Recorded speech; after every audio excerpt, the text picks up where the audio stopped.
my calculations are correct, when this baby hits 88 miles per hour, you're gonna see some serious shit.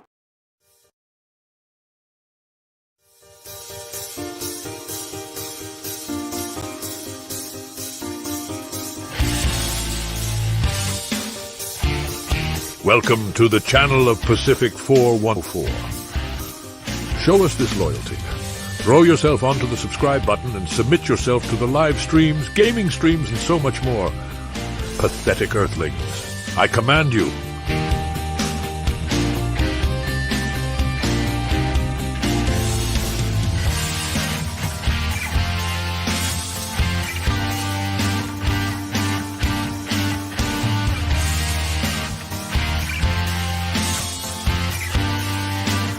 This is Patrick Stewart, and I always watch Pop Talk as PACIFIC414. Make it so.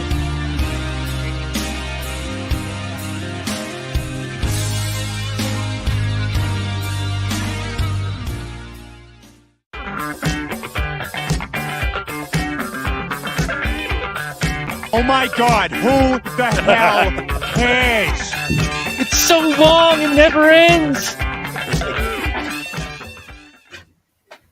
Warning. Due to adult language and humor, the following content may not be suitable for any viewers under the age of 18.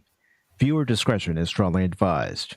Thanks, the views Cash. and opinions expressed during the following live stream or video content all are my those fault. of the individual and All may not this- reflect those of others. Thank you. Oh my gosh!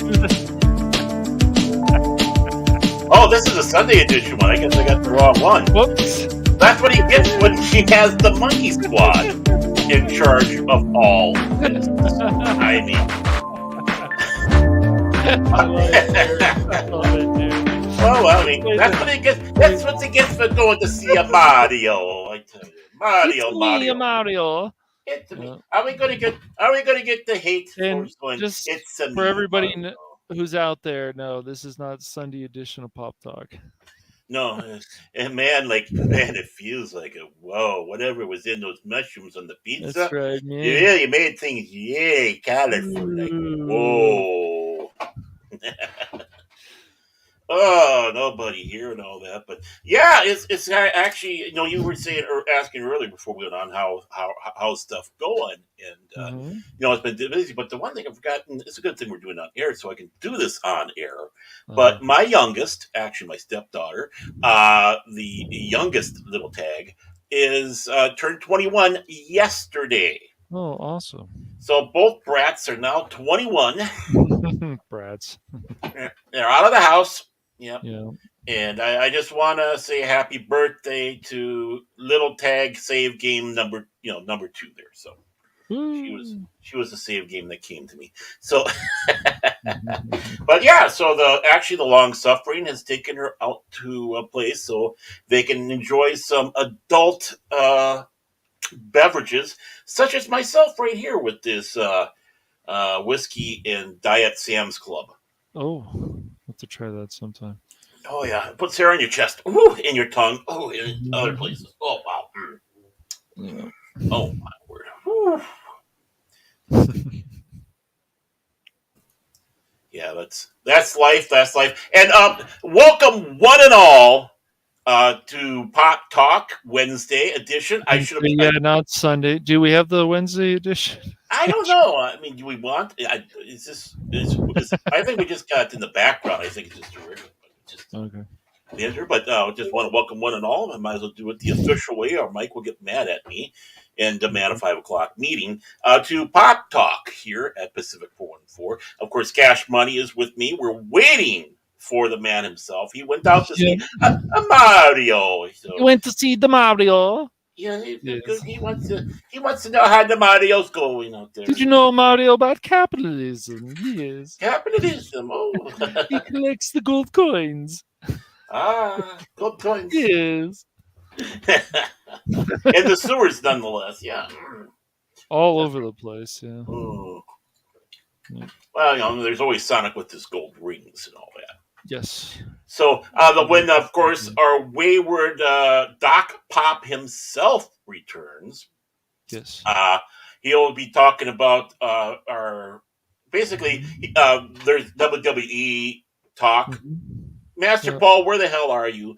You should be on here to talk to him about it because Cash and I forget about it. No, we're just waiting for the articles, but that's okay. Yeah, We'll be he's here got the for it. articles. Of course, I'm sure he's going to talk about it's a Super Mario Brothers movie, and Hey, it's real. What is up, Rio? How you doing? I don't know what's on my.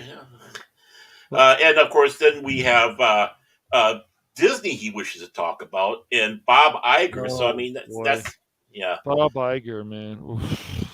hmm They are certainly going in wrong directions for Disney. Even the shareholders are like, "What in the fuck?" I know they're like I Some of said. them were just like, "What the hell are you guys doing?" And I'm glad the shareholders spoke up. Well, they have to. They have to because it's their money. He's got access to those articles, Gap, so we're Yep. just waiting for him. In fact, I And was how are you doing, Gap and Real again? yeah, I was going to say hi to Real Wade Nation Gaming Clips. Wade Nation Gaming, yes, Clips. Can't forget the Good. clip part. And of course, one of our sponsors himself, right there, Gap After Dark, owner of Gap Mercantile. That's right, Gap's Mercantile. That if you're all down there, just give 1-800-555-BUSH a call, and Gap will make sure they keep those nether regions nice and warm. Okay, back to you, Cash. Pretty good, Gap. Pretty good. Yep, we're hanging in there. It's a Wednesday. Actually, it's been freaking windy out here, and that's been feeling it through the bones. But we had, of course, rain, snow, and all that. Then this wind, and then some more snow, and then they're talking about more rain. And this state just this state. We've had a lot of rain now recently here, and we're just about out of a drought, which is amazing in itself. And hopefully, we'll have some more rain this spring. I don't know; it may still be a little while. We might get some in June. Who knows? Well, so you better be building that boat, man. Yeah. I mean, Cash Bunny is the one that when he leaves the state to go on any trips, he puts a little sign on there saying that I'm just this is a rental. This is a rental. This is a rental. Even though it was a 1987 Yugo, I don't think they'll believe that. And also, we forgot to mention that 1-800-555-BUSH. If you are not satisfied with your product, Gap will come there with gloves on and make sure the product is tested and works perfectly. So. Oh yeah, I mean they do believe in the soft hand treatment. Yes, they. Yes, I mean, gentle fingers always gets the job done. Very thorough, very thorough. Yes. Extremely. So, well, it's nice to know that we have such a generous and loyal and responsible sponsor such as Gap After Dark. So we definitely will have that going there. Like I said, and I'm not kidding about saying that I wish that Paul would be here for the WWE. Yeah, I agree. Paul should be here for that. Yes, he's a big wrestling fan. Mm-hmm. Oh, exactly. So, yeah. I mean, if I want to watch all 38 of those things, like I said, we have Peacock now, and it's like, yeah, and it is. Mm-hmm. It is great. Yeah, so says Curly. In here. Oh, Gab's trying to be nice today. Uh-huh. What? You're all pushing it. What do you mean? We hardly did anything to you, Gab. Hardly. That's right. Hardly. I didn't say we didn't do anything, but I mean, I figured sharing the chat with that would be punishment enough, but I mean, but yeah, I mean, I have to confess some of the stuff that's going on here with the stockholders meeting. Unfortunately, I did not get to see that. I'm sure. Yes, you can. That's in our other Discord. It. Yeah, it's crazy. No, he's not Kevin. He's going to see Mario. He's coming home from that. So. I hope he likes it. I'm very interested to hear what he has to say about it. If he likes it, you'll see it. If he doesn't, you'll still see it, right? Yes, yes, I will. I'm planning on still seeing it. There's a few Yeah. movies at the theaters that are actually worth seeing, so Mhm. which is good that there's still some quality stuff out there. You're not talking about the ones that's down in the red light district, right? No, Okay. Because I didn't know if those were the movies. I don't. There'll be a few. Oppenheimer should be really good. Mhm. Mr. Nolan's doing that. That should be really fucking good. I You'd know be you've been surprised. really excited about that. Nolan is just he does a lot of things that I like. I understand his last movie confused people. I get that. I still enjoyed it a lot, but Oh, you like being yeah, I confused? get That's why you're on a show like this. it. Oh, he went to go see the new Super Mario movie, Gap. Yeah. Yeah. Yeah. You see, Mario over us. I'm hurt. I am really hurt. Screw you, Mario. Mario. Yeah. Oh, It's me. It's everything. got the important message from Yeah. the Pacific Man himself. He's getting back, so he's going to go cook a big, huge meal, Okay. take a bath, watch a couple TV shows, and then once he's done, he'll see if we're still on. Okay. Yeah. Yeah. See if we're still on. Well, you know how those short streams go. This is going to be a short stream.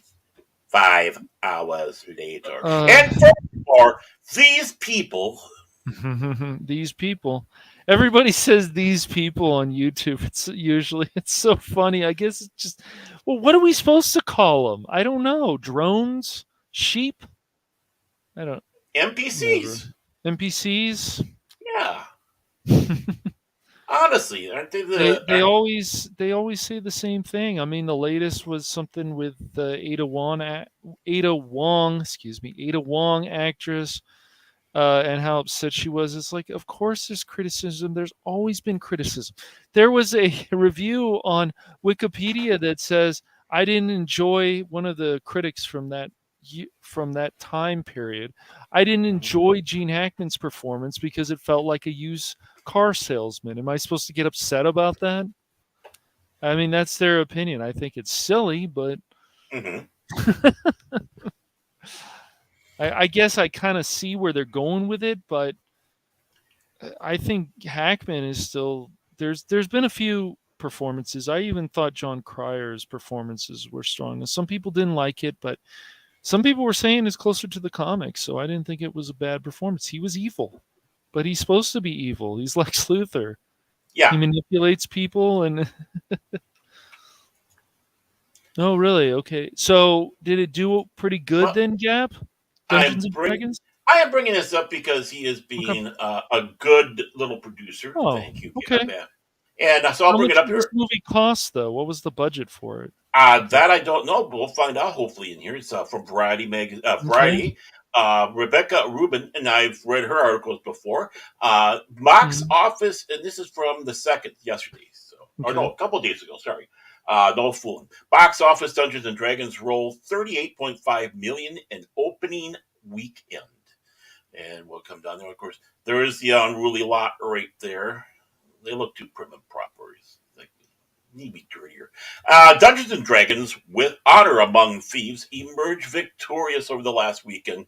Champ John Wick Chapter 4 at the domestic box office, rolling 38.5 million from 3,855 North American theaters in its opening weekend.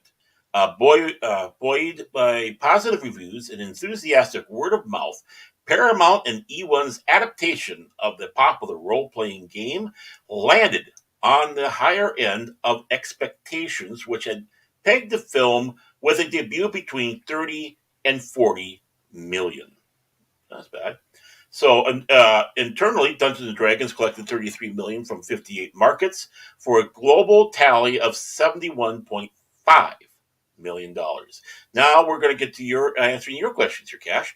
Ticket sales are expected to remain strong in the coming weeks, which is necessary because of the film's cost, $150 million.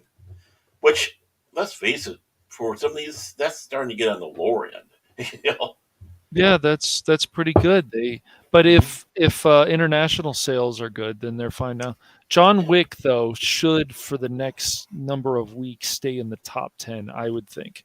Mm-hmm. Um, I was surprised it wasn't a little stronger than it was, to be honest. yeah, But then Mike and I were talking. It's like, well, the other one, it was going up against more of a family-ish film. Well, I suppose it's like this one, and this one here. And it's like, it's easier to take the family to see this than a John Wick film where dogs are dying, people are blowing up. Oh Lord, yeah, Gap. Thanks for finding some other articles. We appreciate it. Yeah, so being that Mike seems to be taking his own sweet time getting over here, it's like I tell you, he lives the pampered life, folks. He does. Inaugural crowds were likely boosted by hardcore D&D players, but analysts believe the film will appeal to broader audiences who may not know as much about the game as it continues to run on the big screen. Opening weekend's performance of Dungeons & Dragons is just the first step in the journey for this well-received film, says Paul, a senior ComScore analyst. David A. Gross, who runs the movie's consulting firm, Franchise Entertainment Research, says, this is a good opening for an action adventure that has the potential to generate sequels. Haha, there's the important word. He adds, at a cost of $150 million, foreign is where Dungeons & Dragons has to excel to be profitable and becomes a series. Okay, so it sounds like they're aiming this not necessarily fully for the American market, but they're thinking of the potential ones around the world. How Bollywood do you think this movie is? Bollywood. I don't know. The funny thing is, Baron, and we've talked about this, it seems like probably hundreds of times or probably less, that when you're doing anything, an adaptation of something else, you want to bring on the people who are going, it just makes sense. Bring on the people who originally worked on this, and just have a fun adventure. It's not about what different races there are, because there are always different races in Dungeons and Dragons. An orc is considered a different race. Well, yeah, of course. But then they start saying, "Oh, but that's a derivative of this group of people. You're using this, and it's like talk about trying to overthink a circle. You make a fun adventure. So if you're the dungeon master, you ever played D&D, you make a fun adventure. Okay, they're at the tavern, something happens. So, they're walking along in the forest. They fall into a hole. How do we get the people out of the hole? Who are the enemies? Like those kind of things. It shouldn't be really that hard, I would think, to make a good, solid Dungeons and Dragons movie. Just do a little research. Would you agree, Baron? You've played Dungeons and Dragons longer than I have, and more than I have as well. So, yeah, and just want to say, hey there, Lord Thoth. And I don't know, somebody by the name of Pacific. There's a Pacific here. Yeah, there's Pacific. He's got a gold spoon in his mouth, and he's just Doc Pop is ready to poppity pop. Yeah. See, that's just it. Mike had to get in his Doc Pop outfit because he's going to get medieval on us for being what we are. And of course, we have the lovely Kathy Skywalker popping in and saying howdies to us also. Absolutely, and we got Jace. Jace is here. 540 Studio. Yeah. Very cool. Extremely cool. In this place, we have all the studio. You've got Everest Production here. We have 540 Studios. I mean, this is the place you have to be at. That's right. With all I agree. So, I just like I'm just curious. When they're going with that, talking about the foreign markets and all that. Yes. Is there a different way they did this film, or because normally they'll do things like cut things out, like Disney did with Star Wars to keep their Chinese masters happy? Yes. Right. And it's funny they say that because they'll do whatever they can. In the West they'll censor this, but in China they'll censor something else. Like it's Right. just so it doesn't offend them, because they will do anything, it seems, for that money. And my question is where did they get the freaking idea to have white for blood? I mean, honestly, you take a look. China. What you say censors or changes the anime. So you have this entire bloody room and it's all white. It looks like ew. I mean, ew. Can't do that. Yeah, the blood thing I don't think is a big problem anymore.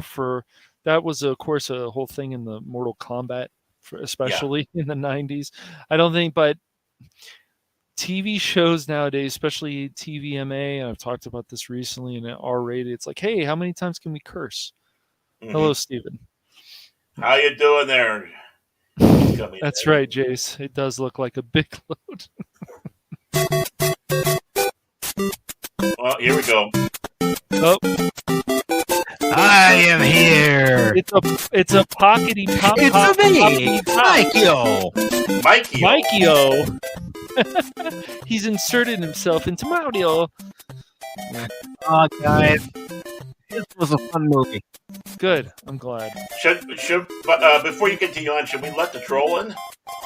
Yes, we should let the troll in. Okay, I didn't know if there was something you were concocting between you and him, so I was going to wait for your lead. So, ladies and gentlemen, appropriate music because it's a Mario. It's a fella. It's a Philip McCracken. Yes. Oh, yeah. Oh, by the way, Cash Money, I'm in every thread. I messaged you about 2 seconds ago in your Discord. There's a thread? Look at your DM messages. Oh, my word. Can the children please, at least for one time, be nice? Can we please not have to resort to kiddie tables here? I don't have a kiddie table here. I have the throne. You got the throne, yeah. Real, are you turning into some other people in this channel? Starting to advertise your stuff, are you? Yes. No, I'm well, sure I mean, every time I do, I support our Gap. I had to make sure we had his ad in there for Gap's Mercantile, and of course, we do have 1-800-555 noobs, so I'm sure that's going to pop in. We got enough here. We advertise here. So. If Paul wants to have 1-800-555 dead, he can do it, but he hasn't. I haven't seen feedback from him. I agree with Everest Production. The hell you say? Love that clip. But by the way, guys, I'm sorry to interrupt this conversation, but did you hear the latest that they changed a couple of songs in the new live action Little Mermaid so it doesn't offend people? Oh, of course. Why wouldn't they? It's Disney. Okay. I mean, how the shareholders are feeling, the fact that they've lost 30% in 1 year of their stock. That's way to go, Disney. Yep. And here's all I have to say about that. It's a song, you green-blooded Vulcan. You sing it. The words aren't important. What's important is that you have a good time singing it. That's a new one. That's a new one. Yeah. Yes. Wow, I'm amazed. And of course, the old man has joined in as well. So. Very nice, very nice. Good evening, everyone. I'm sorry I'm late. I had to fight some traffic on my way home from seeing Super Mario. So what would you give it out of 10? Out of 10, I'm giving this movie a 7.5 out of 10. Wow, 7.5. So wow, that's only good, not considered great. Okay. Yeah, but a Mario would expect more. He's going to be sending the boys out. Did you expect a little bit more? I did. To be honest with you, I did expect a little bit more, and I'll be honest. Part of that 7.5, even though he's not in it that much as Donkey Kong, it does go because of Seth Rogen. I just don't like the guy. He's It's one of those things where it's like you can like the performance, but the person, especially after what's happened with him lately, it's not somebody I want to shake his hand or be like, hey, man, I enjoyed stuff like Knocked Up. It's like he's changed so much. I just like, no. And of course, Pops is here. Yes, Pops. Good evening, Pops. How are you?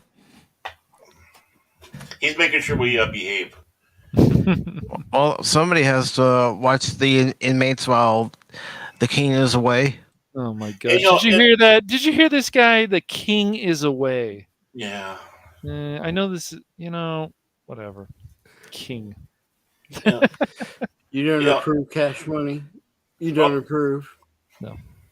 I approve. Do you? There's nothing wrong with being arrogant in today's world. So, Mike, be arrogant all you want. Wow, I didn't know if he was here because so quiet. I've never known Phil to be so quiet so long. I know. Good point. I wasn't quiet. I was listening. Mike was talking. I wanted to hear what he had to say. Yes, Seth. And plus, you two are Baron and Cash. Bunch of narcissists. Oh wow! Did you? Well, okay. For that, Phil. No coupons for you, Phil. No coupons. None. 0. I hope the next time you eat pasta, you get sick. Well, I had pasta yesterday. I made some spaghetti with the meatball and Parmigiano on top of it. This is what Phil McCracken sounds like, homie. He walks around the house. It's a me, a Phil. It's a me, Phil. I'm full-blooded Italian. Do you hear me talk that way? It's Phil. Phil. It's a joke, Phil. Come on, Phil. It's just a joke. I am joking. I'm sending that mythical mafia to do. You do sound like. Lighten up, Francis. How do you know my name isn't Francis? It is. It's Pope Francis McCracken. No. Oh, no, don't give him that huge of an ego. But yes, guys, we have a loaded edition of Pop Talk this evening. But of course, I wanted to make sure Phil was here so we can talk about the WWE being sold to the UFC's parent company, Endeavor. And thank goodness. I'm glad you have Phil because Cash and I are going back and forth. We don't have much to say. Where's Paul? We were waiting for articles, and you weren't home yet, which is okay. Just so you guys know, anytime you want to know what articles are being discussed on the show, I always put them in the description. Okay. Mm-hmm. Yeah, it's on the description what you want to talk about. Get with the program, Cash Money. We didn't know that. We didn't know that. Stuff was in there, but we figured we'd wait until you and hijack the show. It's fun to hijack the show. It was Phil's idea. Now you're insulting me because I'm a terrorist. It's always Phil's idea. He tries to mastermind. You hear that, Phil? They're blaming you. They're saying it was your idea. It was his idea, yeah. I feel like that, that one guy that, everybody hates now and, That's you, Phil. What's going on? Yeah, what the hell are you talking about? I ain't getting in with the gap. Remember when they had taught me better. You said you can't argue with crazy, so I'm not arguing. You talk with your hands, Phil. You talk with your hands. In other words, if one hand is tied behind your back, do you find it impossible to really talk and describe things? It's sign language, man. It's sign language. Oh, I know it is. I know. You have to be careful because when you're talking and your hands go into that little motion, you can accidentally get hurt. Since Gap is here, I am curious. Have they, just like what they did with Serenity, and then of course more recently with the Snyder Cut, have they thought about why don't we raise money to do a fan version or do a movie or a new movie? There's been 2-3 movies of SG1? I'm not sure. Have they all been like TV movies? Direct to TV movies. Direct to TV. There was an actual theatrical release for one of them, right? Actual partial theatrical release. Partial. It was wow. only a limited the limited theaters. It was one is Continuum, and I think that's the second movie, but the first one, I forget the name of it. It's a continuation of where the series left off, and it tied up loose ends. But Okay. yeah. And and of course that's now, of course, counting the original Stargate movie itself. Interesting. That Okay. was all based So, off of. have fans and some of the people who worked on this stuff before been like, why don't we do a fundraiser to get a new movie like they did with some of this other stuff? Yeah. Yeah. I know. There's a holdup, and it's been a holdup because first of all, there was a big writer's strike when they were planning on doing more, and after the writer's strike, MGM got a little, how can I put it nicely, crazy in their upper offices. So the people that's in charge of the writing, I can't forget his name, the executive producer, was bringing something out, and then they put it on hold. Then they were going to bring him back a couple years later, and this is like 2018, and then they put it on hold. And then it looked like it was coming in 2020, and then the pandemic hit.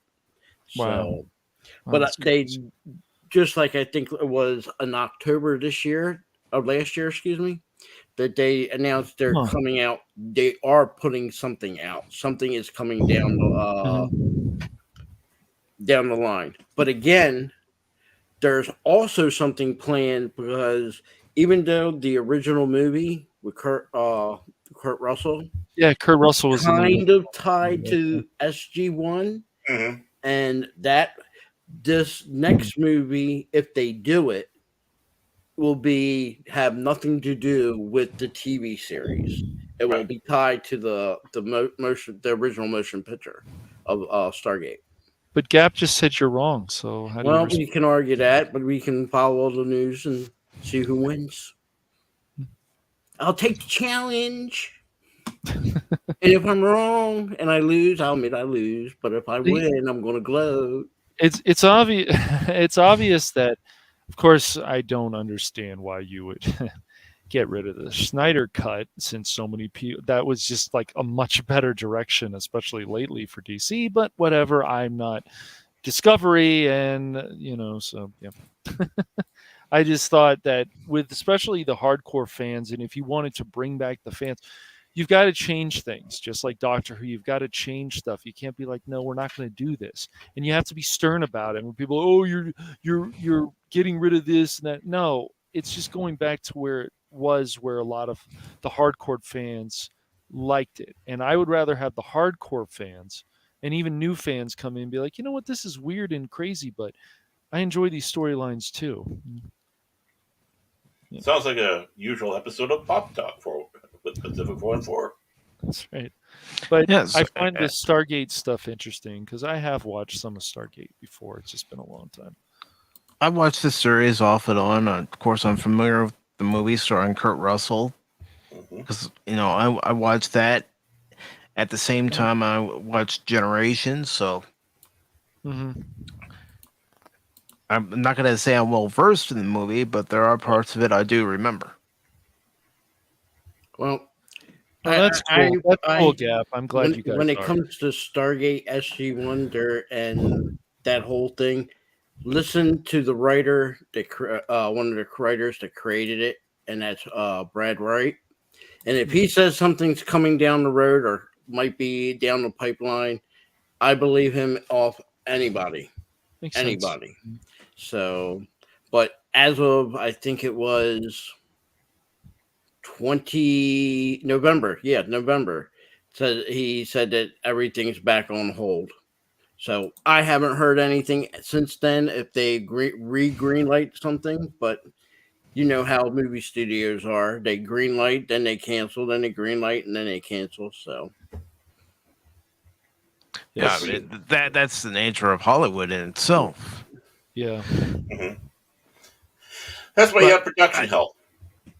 I do want to let you guys know we are going to definitely talk about the WWE sale to Endeavor And we're also going to talk about Disney. And I gave you guys the links to listen to the shareholders portion of that call, which I can't wait to hear your guys' thoughts on that. And once we discuss those two items, then I will invite anyone who wants to come on and discuss those items with us. Cool. Wow, you're a wild man. A wild man. He is, man. But Pop Talk, and just like a lot of our community, we're all about bringing people and new voices. We want to hear other people's opinions. We're not in an echo chamber. We try not to be. Speak for yourself.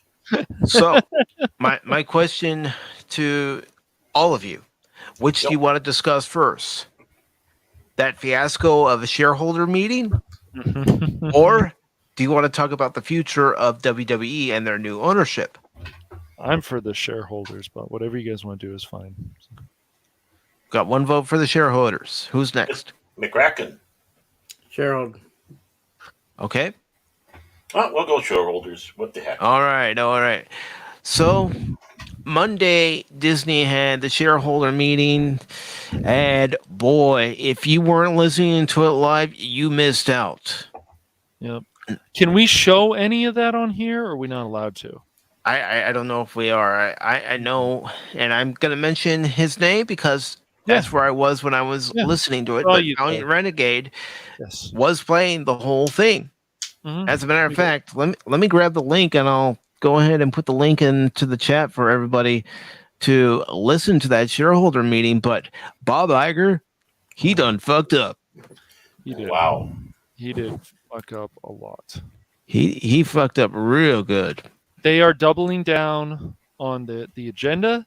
They are going after, like I said, I don't ever want to get that political in here, but they are going after DeSantis.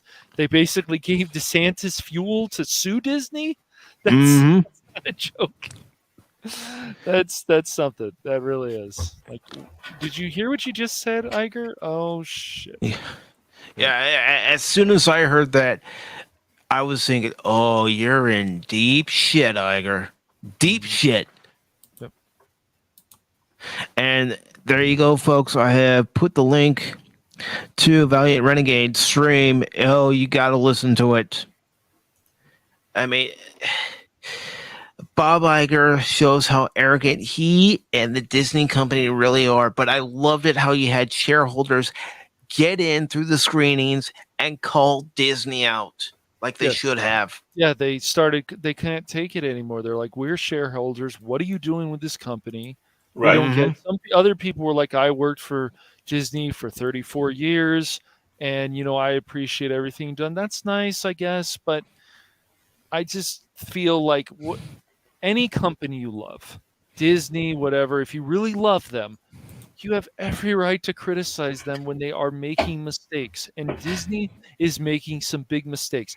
I haven't been to Disneyland in at least what it's been, probably 10 years or something. I don't, even though they're putting the Tron Land, even though they've got some cool stuff there, they're doing other bullshit that I do not like. And when you go see the movies or you don't go see the movies, or somehow you're giving money to Disney, you see Avatar 2, whatever, you're just like, is this still the best direction for them?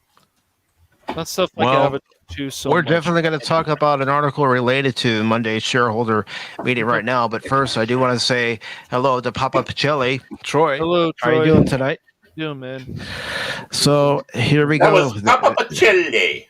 Yes. Before we talk about Mario.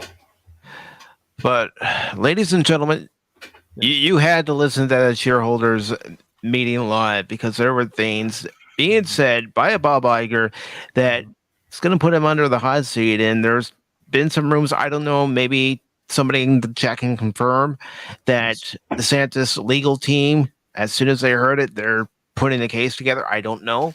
I would think that they would.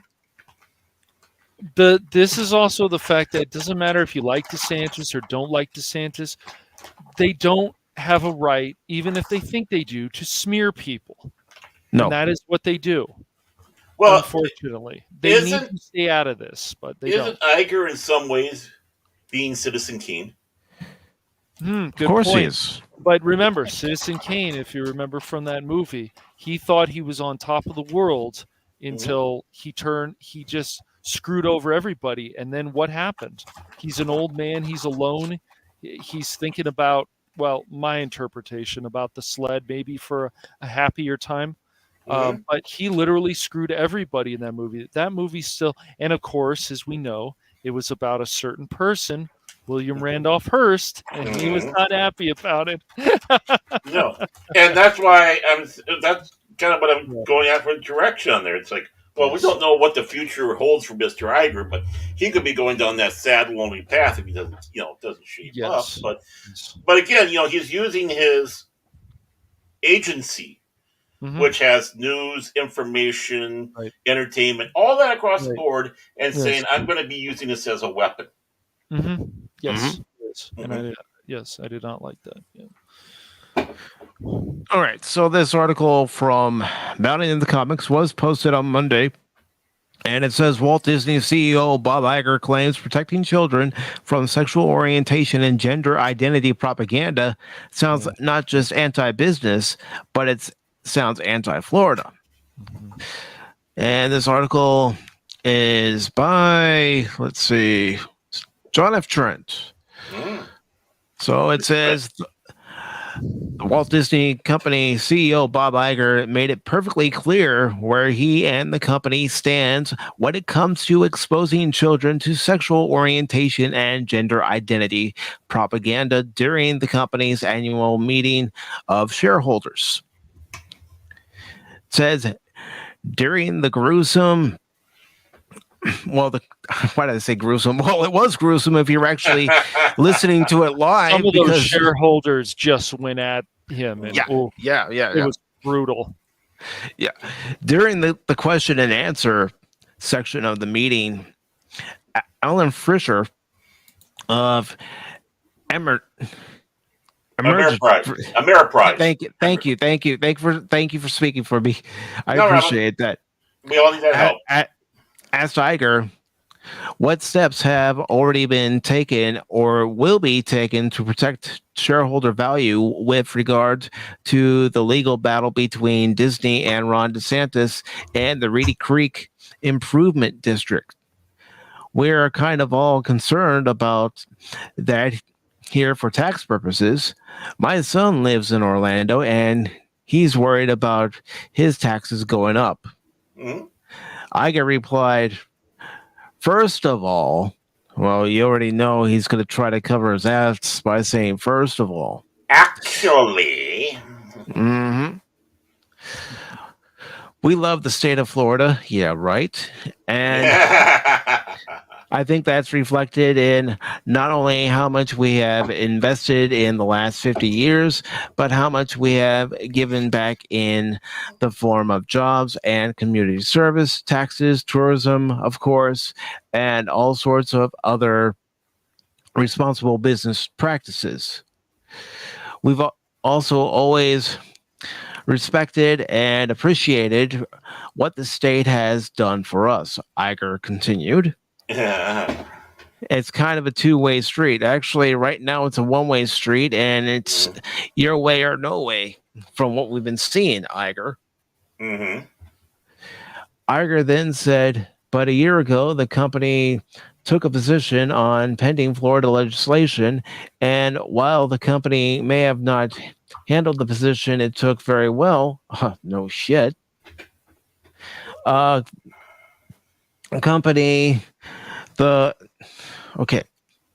sometimes they trip me up on these Founded into Comics articles. A company has the right to freedom of speech is probably what they meant to say, just like individuals do. Right. And let's kind of go back a little bit on this one. It's kind of interesting here. So, while the company may not have handled this position, it took very well. Right there. Oh, the stockholder, his stockholders are listening to every freaking word. And that right there, that little statement you know that I don't know how many stockholders are supposed to be paying attention to this, but I bet all their heads just shot up like you couldn't believe. They got whiplash. Mm-hmm. That is a telling statement right in there saying that, yeah, I mean, and he's right. A company does have a right to, of speech, as does the church, as does whatever, but they're still in regards to, are they going out for, slander? Obviously they can't do it for that, which it sounds like what Bobby is doing there. Bobby Iger. Let's start slandering. Yep. And another thing, I know you guys listened to it. I do wonder if Bob Chapek was listening at the time and went, "Holy shit!" Oh, he was. He was. The way he sounded on those calls, some of them, I think it really threw him, and he's gonna try to spin it. There was a lot of mental gymnastics that I heard, Mike, from Iger, and I was like, wow, dude, you're really trying hard to spin this one. Then there, of course, they had to screen some calls in there about, oh, Disney, you're so great. Everything's so great. Oh, Disney, I love you. I love all the diversity and inclusion, blah, blah, blah, blah. Speaking of which, before Super Mario Brothers started, there was an advertisement for Disneyland. And they had this little girl saying, I love going to Disneyland because it's the only place I can go see a princess who looks like me. I'm going, oh, give me a break. Yep. It never ends, man. Oh, what cringy. That is such cringe garbage. Oh. It's always. Oh, so cringe. Dude, even when I went to Disneyland a long time ago, we see people had fun. Sometimes people even in line talk to each other. Hey, how's it going? Sometimes people give you advice. Oh, you need to know where to eat. You're not sure. Your parents are upsetting you or whatever.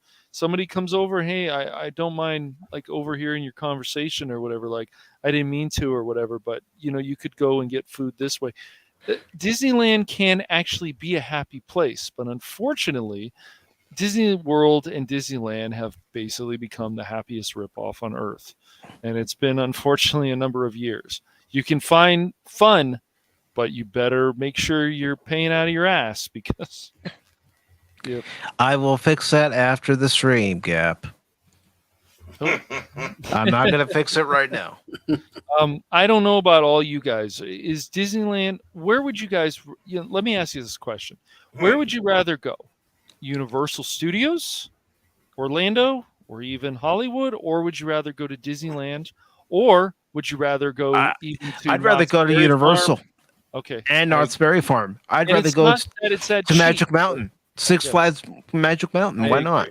Dollywood. Yeah, why not? Yeah, I've heard Dollywood is fun.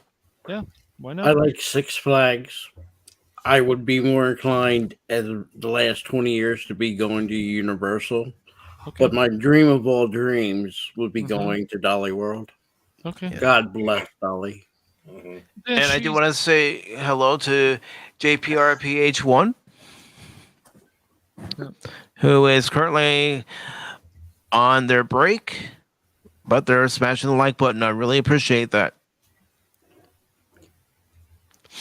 Nice. So this article says, and obviously upon taking the position, the governor got very angry about the position Disney took, and it seems like he's decided to retaliate against, including the naming of a new board to oversee the property and business, in effect to seek to punish a company for its exercise and constitutional right. Yet, as you guys know, he didn't mention Reedy Creek as being a separate entity. He mentioned Reedy Creek being part of Disney, right? Disney owned. That's what we heard on that. Well, I'm gonna say this: he's making a mistake when he's saying that.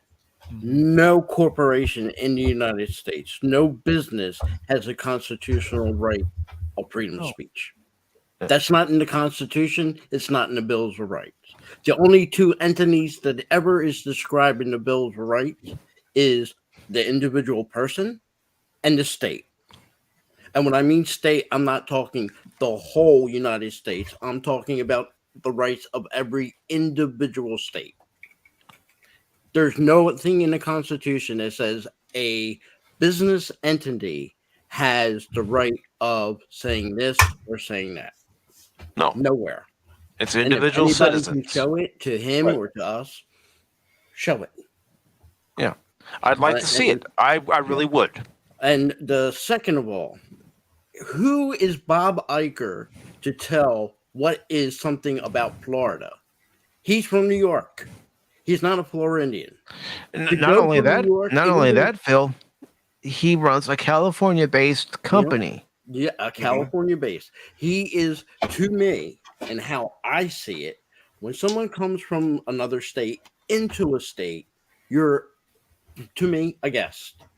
When you set up a residence and you establish yourself over time, you then become a resident of said state. Okay?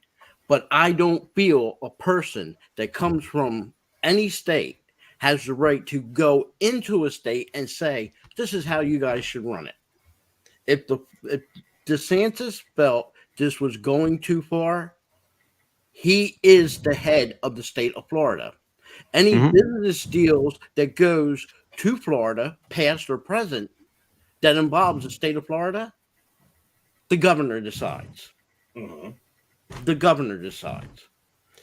If he don't like it, run for the governor of Florida and change it. But going there and say a company has the freedom of speech like an individual person, no, they don't. No, they don't. So, yeah, time for education in history and learn your constitutional rights. You know. But that being said, let's be honest. This didn't happen under Iger's so-called reign, but he was the puppet master for the previous guy. And I don't think he did anything without first consulting Mr. Iger.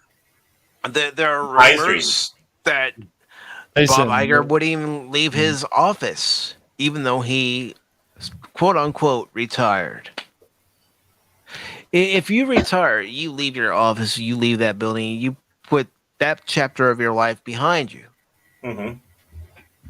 But he had no intention on stepping away, as far as I'm concerned. But remember, Disney will give you a check, and then somebody will come out and say, "No, gives you back skis." Gives you back skis. Did you guys ever see that Family Guy thing? It was... I have not. So the article goes on to say he then asserted, and that just seems really wrong to me, against any company or individual, but particularly against a company that means so much to the state that you live in. Yeah, he's trying to throw them under the bus, trying to say your state wouldn't be anything without us being here. Yet, yeah, I would bet on it, and I'm not a betting man, but I would bet on it that with everything going down, people would rather go to a Universal theme park, watch Universal movies, especially with Super Mario Brothers. Super Mario Brothers is going to kick Disney's ass. Mamma mia, don't say it so. Oh my goodness. And you go ahead and call me Captain Obvious, but really, even with my score for Super Mario Brothers, and like I said, that was mainly because of Seth Rogen. Part I don't like him. Super Mario Brothers is going to be a juggernaut. I don't know what movie is going to be able to topple that movie. So this article goes on to say, and to put that into perspective, we have over 75,000 employees. When I noted in my opening, countless thousands of indirect jobs have been created. About 50 million visitors will go through our gates this year alone. About 8 million of them from outside of the U.S. And we are the largest taxpayer in the state, Iger relayed. And it goes on to say, and then you may find this interesting as it relates to future taxes, but we are currently planning now to invest over 17 billion in Walt Disney World over the next 10 years, and those investments we estimate will create 13,000 new Disney jobs and thousands of other indirect jobs. And they'll also attract more people to the state and generate more taxes. Yes, but you know what Universal has, which is drawing people to their theme parks. Yes, it's open in Hollywood right now, and it will soon open in Orlando. Not only does Universal have Harry Potter, which is still very popular at their theme parks, but you have Super Mario World in Hollywood right now. It's in Japan. It opened in Japan, and it's soon to open in Orlando, Florida. You better believe that Universal is looking at this right now and going, yeah, we're going to kick their ass. As a matter of fact, we're going to speed up the construction at Orlando. You better believe they're going to push it through even faster. It's going to flow through there faster than yesterday's burrito. Mm-hmm. And this article goes on to say, and so our point on this is any action that thwarts those efforts simply to retaliate for a position the company took sounds not just anti-business, but it sounds anti-Florida. And I'll just leave it at that, Iger concluded. And it goes on to say the legislation that Disney actively engaged in was a bill that has now been enacted as a law. And, it's the Parental Rights Act. I know a lot of other outlets would rather call it by another name, but it's the Parental Rights Act. Mm-hmm. So it goes on to talk about more of that stuff. But I also have another article here from WDW News Today that we're going to take a look at real quick. And that's good. Then I'm going to go ahead and instead of waiting for the WWE portion to be discussed, I'm going to go ahead and let people come in and give their thoughts on Disney, and then we'll move on to WWE. My question is when is Phil McCracken going to take over Disney? Never. McCracken World? McCracken World would probably be better than a lot of things Disney's doing. I hate you all. I hate you all. Now, there will be people who will deflect and say, oh, well, those are just a few of the shareholders that are upset. I think the majority of them feel that way. That's why their stock is down 30%. All they have to do is go back to family values. And I agreed with Valiant Renegade when he saw The Rock and his kids. And I'm like, we need to see more of this. And I'm like, exactly. Family values. The values that Walt had for the company. Yes. Well, the thing that's funny, he makes it sound he wants to pay and give taxes to the state of Florida, which is the biggest pile of doo-doo. Disney is part of the Delaware loophole, where most of their money that they get, especially for property rights, iconic trademarks, doesn't go to the state of Florida. It gets paid there, but it goes straight to the state of Delaware. Where when you go and do a Google search and type Disney Corporation headquarters, Delaware, and you'll see this one building. And I think I showed it to you before, Mike. There's about 3 buildings that holds, one of them holds over 300,000 companies. And the whole purpose of it is to control the trademarks. And this is where Delaware makes they call it the $5 billion loophole. All the money that Disney makes in all of the United States, the trademarks and everything, doesn't go to the states they reside in or where they're located at. They go to the state of Delaware. What he's probably talking about when he says taxes in Florida besides their sales tax is the property tax. But other than that, it's not even going. It isn't going in the state of Florida. All of it is going to Delaware, and it's a loophole. And to say I'm concerned to make Florida, money and paying taxes and all that. No, he's not. No, he's more concerned about making his own company money and forget California, forget Florida, especially Florida right now with the way tensions have heated up since last year. But let's also bring one point, just one quick little thing here. Okay. With the Mario coming out here and talking, no company pays taxes.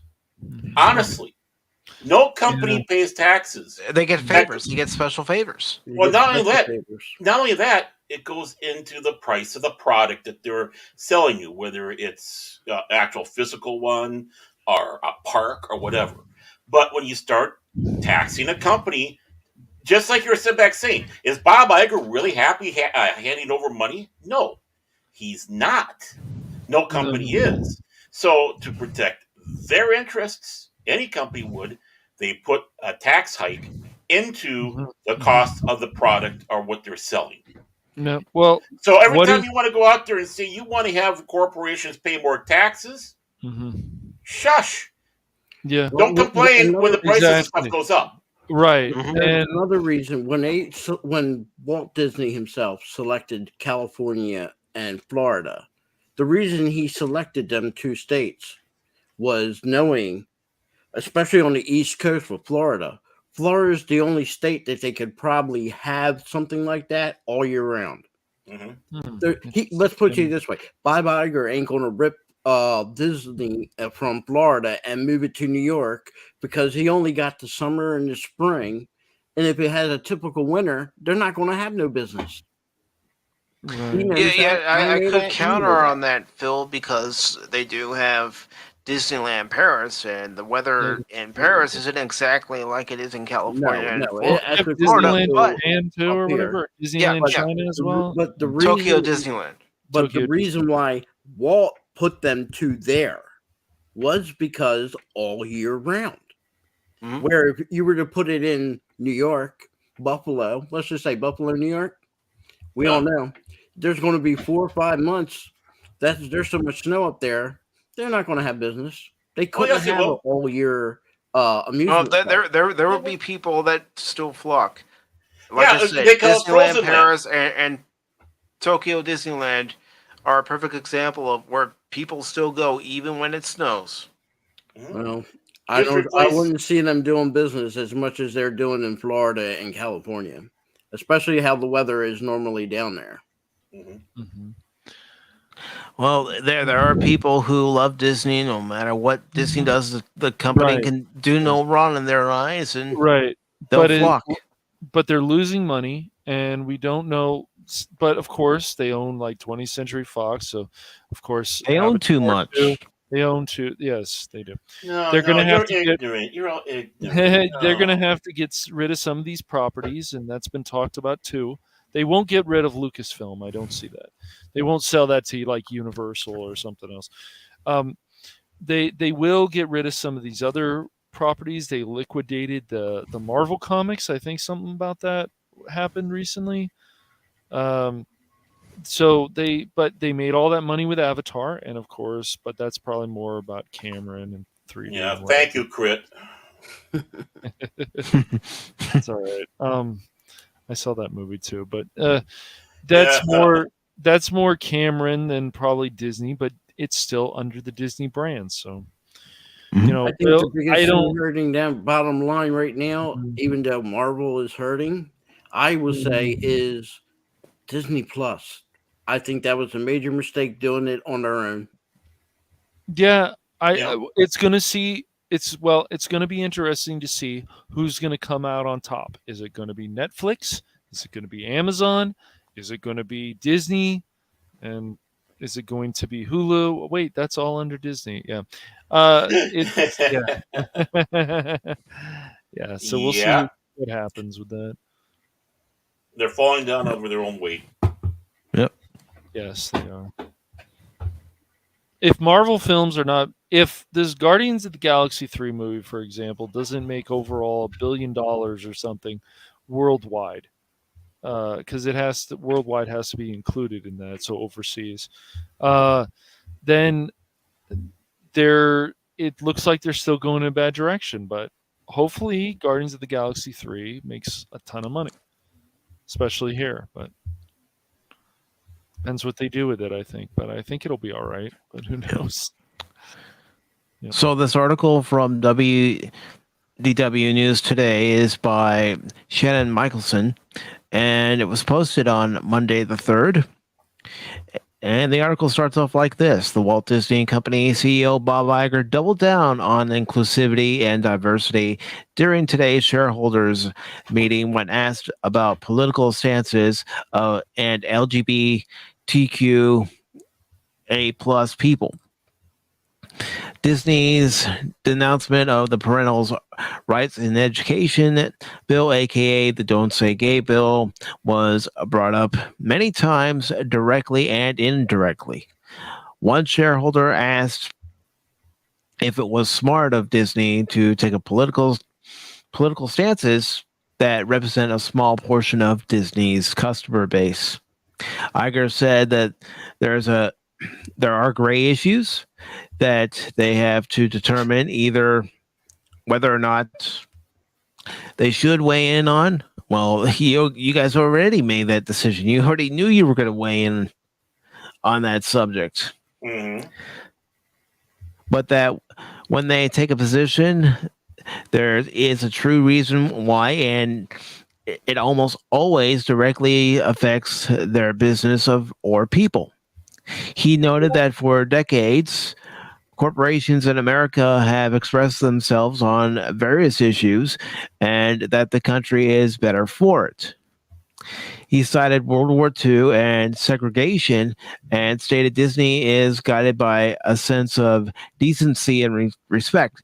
And see, when I heard that portion of the shareholders meeting, you can't compare what's going on now to the civil rights movement or World War II.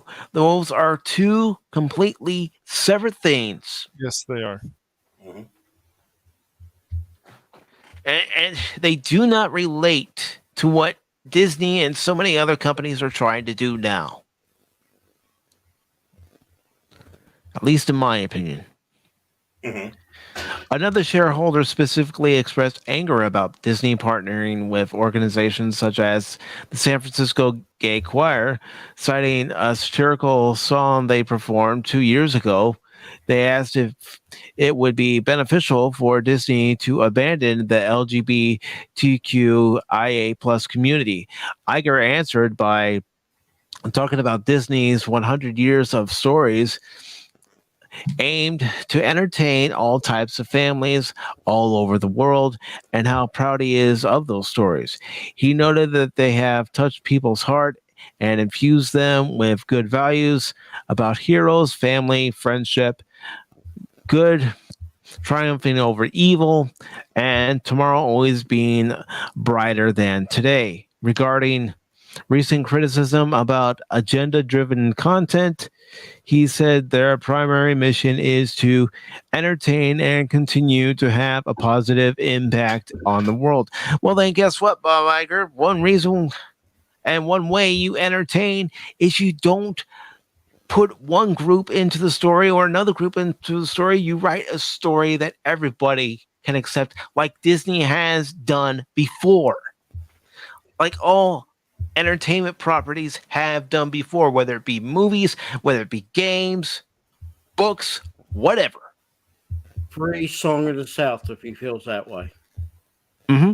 Free Song. Use it as an education. Just contradicted everything he said just by his refusal. He is the one that put that away. The Song of the South. Nothing wrong with the Song of the South. No. It was uplifting, very entertaining, and the classic Disney song, Zippity Doo Dah, Zippity Day. You notice they don't say that no more. Yeah, they've been. No, they took it out of the parks. They used to play it in the parks. They would play it in Splash Mountain. It's true. Yeah. So it's not inclusive. It's not about family. It's not about entertainment. It's all about they want to project and they want to tell you how to project. As great as Walt Disney was, he doesn't raise your children. He has no right to tell you how to raise your children. And if Walt Disney doesn't have that right to say it, then Bob Iger has even a lesser right to say how you raise your children. Right. As far as I'm concerned, no company has the right to tell parents how to raise their children. It's up to each parent or parents to decide what's best for their children. And if anybody defends what that choir group said 2 years ago, and I'm not going to go in details of what they said, people can find out on their own, then if that doesn't make you sick in your stomach, I don't know what is. Well, and I do want to say hello to Helion real quick. Oh, hi, go Helion. ahead, Baron. Hello. Oh no, but didn't Disney just let go of a ton of people just recently too? 7,000 people. 7,000. I thought so, and they're talking about hiring new people after you get rid of 7,000. I know it's a drop in a bucket when it comes around to Walt Disney Corporation with how many people they have around the world employed, but still, you don't necessarily want to start hearing that. No. And the article goes on to say, he said that Disney should be sensitive to the fact that parents have different levels of comfort with the content they create for children, but that they strive to tell stories that reflect the world and greater respect and acceptance to carry on Walt Disney's legacy of spreading joy for everyone. Song of the South, his favorite masterpiece, not my words, his. Mm-hmm. You know, everybody, look, Sears and all their history of being a business never goes out there and gets involved in anything. Their business is to sell product. Yeah. You to come into the Sears stores, you can find one nowadays, but to sell product. Yep, Nothing else. That's what it should be, but unfortunately, Walmart. Target, Walmart has a little bit. Yeah, Walmart a little has, bit, yes. but Target, stay out of the realm of what parents are doing and what you want to tell a story. Tell a story. Tell a generic. If you're dealing with kids, why can't it be a generic story like they used to make it? Mm-hmm. When you were kids, our parents used to say, "Watch your cartoons." There was nothing really in them cartoons growing up, and most of us are the same age, that you could say, "Uh-oh, I want to grab my kid and pull him away." No. Nothing. But in today's world, they want to tell you how we want to influence your child. And I don't like politics when it comes to this, but unfortunately it is. And I think DeSantis did the right thing. Somebody has to protect the children. Why can't they be neutral? Leave the children alone. If Let kids be kids. Let them grow up. Let them experience. It's hard enough. They don't go out to play anymore. They don't have that ability to use their imagination. It's not like when the four of us grew up. No. And to use their imagination, they have to watch something on a streaming service, play a video game, or watch a TV show or movie. I've never grown up. I'm sorry, I don't mean to rant, but Bob Iger, if you believe all that, that's fine. Do that with your own children and your grandchildren. Don't try to push it on mine or anybody else's. How you want to raise your family and your kids, that's your business. But it should be, if you're a corporation like Disney and it's involved for children, it should be totally neutral. That's all. Totally neutral. It should. So right now, I'm going to go ahead and put the invite link out there for anyone who wants to talk about this. And of course, we're going to talk about WWE. Once we have finished talking about those two topics, then we will move on. And I will thank everybody for joining us on the panel. Thank you. Yeah. What? Yeah. Excuse me. I don't know. Like even stuff like Phineas and Ferb, that show is for kids. It's also for adults. Are they going to change it now? Are they going to have some kind of agenda that was never there before? Well, look how successful they were with the Prouder family.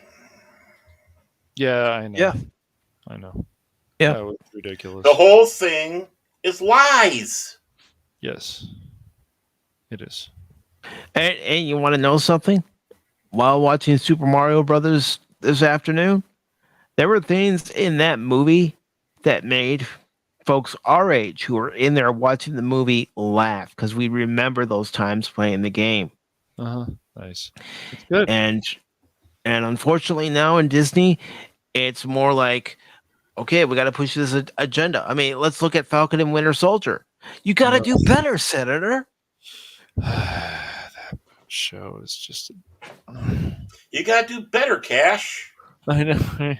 And please welcome to the panel, Stephen Ransom. Welcome, Stephen. Hello, sir, gentlemen. This is a growing hot topic. This concept of corporations wheedling their way into parental guidance in another species. I mean, they're not even part of the race, for crying out loud, and they're dictating parental things. What do they know about raising children? I mean, for crying out loud, we barely know about raising children. They're going to intervene. Hey, be nice to the reptilians. Oh, good grief. No, I'd rather take my chances with the Gorn. Yeah.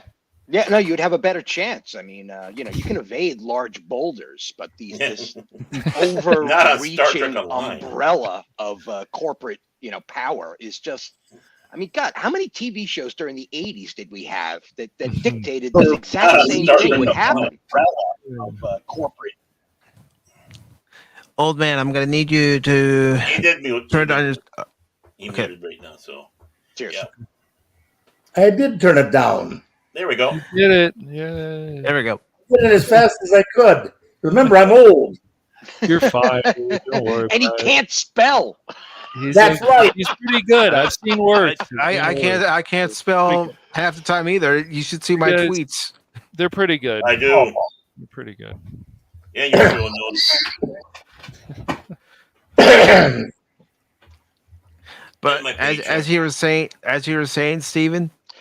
Yeah, actually, I don't know if you caught. I put it in the chat that all of this corporate intervention was made possible by the 13th Amendment. Mm-hmm. That the declaration of this new category of constitutional regulation, they invented this word called personhood that superseded all regulations regarding citizens. And once corporate regulation started to evolve in the early part of the 20th century, they hopped on board and basically took over this concept of personhood by becoming a non-organic being on Earth. And now corporations have freedom of speech, they can own bank accounts, they can own property, and all of these other wonderful things that led us to the 21st century. So, I find it deeply ironic that this is the source of a lot of these problems. I just want to state for the record that my state refused to ratify the 13th, 14th, and 15th Amendment. We didn't ratify it to 1901. We're a stubborn state. Well, but then again, we had or did have one of the most powerful corporations ever in the United States, DuPont. Yeah. There was, up until the last, say, 20 years ago, DuPont ran this state. And as much as they ran and influenced the state for good and for ill, they never did anything what the Disney Corporation is doing now, and they're over 200 years of existence. You know, so when a corporation like Disney says they're doing stuff like that, and corporations can do that, no, they don't have to. They choose to. Yeah. And if they that's when us as a consumer makes this call. When years ago, Coke tried to force us on New Coke, people said, we're not doing it. I knew people that would never touch a Pepsi. All of a sudden, they were drinking Pepsi and refused to buy anything Coca-Cola for 3 months. Well, look at what's happened with Coca-Cola, Phil. Huh? Look at what's happened with Coca-Cola. They decided to pander. I don't even think Pepsi is really pandering. Pepsi, you can even still see the commercials. Pepsi was making fun of Coke, going, why did they do it? Why did they do it? And then when Coke finally acknowledged 3 months later and losing millions of dollars, Coke decided, we'll bring Coca-Cola Classic back. And then Pepsi, once again, smart on their part, thanked every Coca-Cola person that was drinking Pepsi during that time and understood the people that were fans of Coca-Cola, they're suffering thanks to Coke. That's how you change a corporation. That's how you say, I'm not going to support it. And people will tell you constantly, no, you can't do this. No, you can't do that. You can't stop Disney. Oh, yes, you can. Yeah, you can. You can stop any company if you stop buying their products. There you go. They need to lose more and more money, though. They will fold. They will fold. Yeah. Yeah. The problem, though, and I agree with you wholeheartedly, McCracken, that, it's Disney is doing something unprecedented as far as content is concerned of their statements. This whole intervening on parental controls, trying to empower the children, get behind our backs, all that good jazz. It should be noted, though, that if you're going to roll out, whoever they are, those guys, them, the 1%ers, whatever, the alleged people running the show, if you're going to roll out a policy where corporations start to wheedle their way into the household, God, the best corporation to choose for that activity would be a company like Disney, because it took us almost a decade to even come to this decision that they were doing something nefarious. Mm-hmm. They caught us with our pants down by using a family company. Right. Yeah. Well, I mean, the name Disney had such trust. Right. He is right. You do your research, you find what company Disney owns, and you go to the alternative. There's always an alternative. Look, there's great companies that don't exist no more. Some of them were over 100 years old. Yes. Look this way. Studebaker, they made good cars and trucks. I'm surprised Macy is. I'm still surprised Macy is still limping along. It's a miracle, isn't it? Yes, it's a miracle. I worked for them for a while, but when you there's a cycle when it comes to businesses. Look, we don't have a business that's basically 300 years old. Maybe Smith and Wesson and other gun companies, but most of them go for 100 years, fade out. Then somebody else takes their place. Okay. Yeah. That's just the way it works. There's a cycle.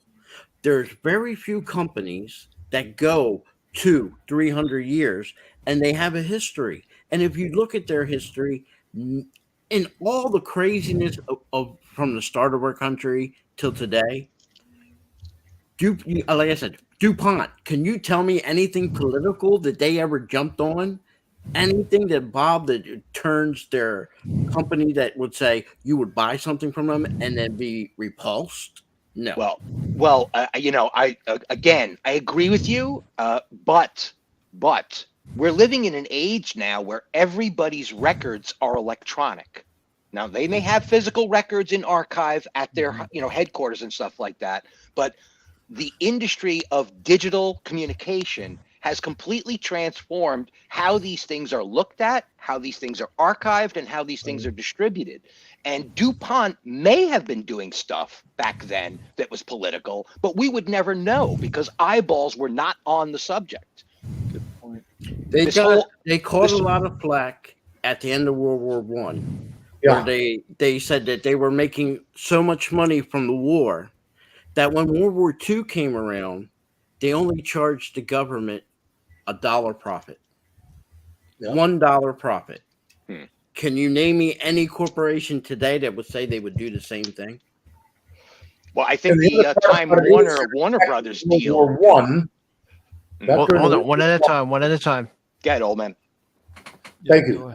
Back during World War One, when they made this gigantic profit, look at what was expenditure, cash going out, compared to the cash coming in that they made the profit on. Yeah, they made a big profit, but they made a huge, huge cash outlay to provide all the products that were being used. In most common sense, DuPont didn't make that doggone much money. No.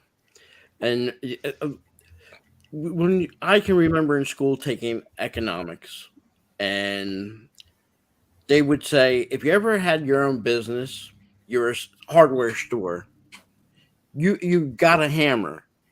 You might sell the hammer for $2. You got it at cost for maybe $1.75. You got a 25-cent profit. And on average, most corporations are happy with that 25-cent profit. Because over time, you're not just going there to buy a hammer. Most times you're buying the nails, screwdrivers, screws, and other stuff to go with it. In today's world, the quest for profit isn't a small, just above cost profit. They want to see double, triple, or even quadruple the cost. So if something costs $2, they want it sell it to you for $8.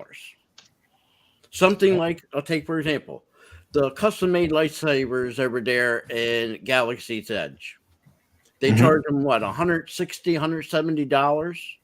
Somewhere around there. Yeah, I guarantee you that flashlight doesn't cost Disney no more than $20 to put them parts together.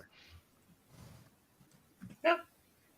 You know, the only thing you're paying for is the name and the entertainment of putting together the lightsaber. You can go into your Lowe's store and for the fraction of that cost, put together an actual lightsaber. You know, might not be identical, might not be top of the line, but you actually can do it yourself if you have the ingenuity and the smarts. Yeah. Back in the day, you know, another thing people can do too, instead of going to Disney parks or buying, you know, something that's made by Hasbro that would split the profits with Hasbro and Disney, go to a third party that makes the lightsabers. There's always a competitor. Yeah. There's always a competitor. Back in the day, if you weren't happy in the store you went to, a hardware store, like say you went into Aces and you weren't happy for whatever reason, maybe the service was bad, maybe the product was bad. You know what people would say? Okay, that was a bad experience. I'm not going to that store ever again. And I'll go to coast to coast. Yep. So Phil, you work for Ace, huh? What was that? You work for Ace, huh? Ace is a place for your handy hardware man. Well, I'm just saying because, you know, if they had a complaint, you know, about service. Hey, just wondering.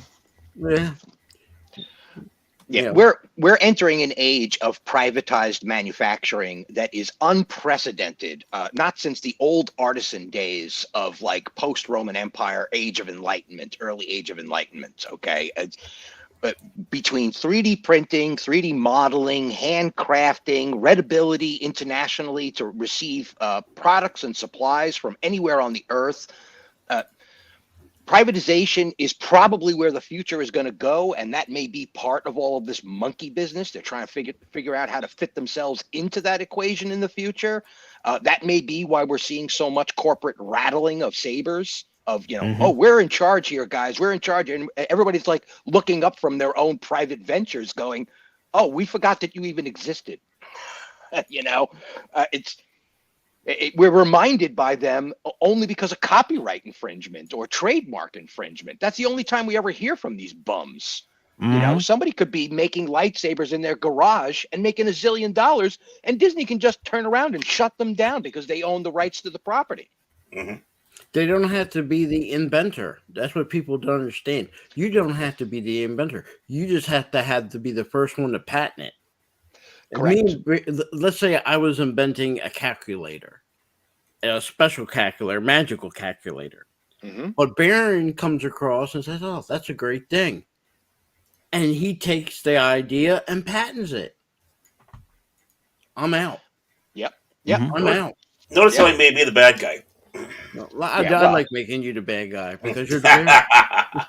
But yeah, that has happened to millions of people. If you don't believe me, do a little follow up on Nikola Tesla and see how some of the things that he invented got stolen from him because he wasn't quick enough to patent it. It just happens. My grandfather was one of them. And corporations have been doing that for years. There was a. I'll give you an example. Coca-Cola did business in Australia, and there was a guy in Australia that was making homemade soda, kind of similar to like the Fanta. And Coca-Cola was looking to get into the market, so they wanted to buy his product and put it underneath the Coca-Cola umbrella down in Australia. His deal was, okay, I'll do it if you go 50-50. Well, Coke did it, but they didn't go 50-50. The way they worded the contract, he was kind of similar to what happened to the McDonald's brothers in The Founder. It happens.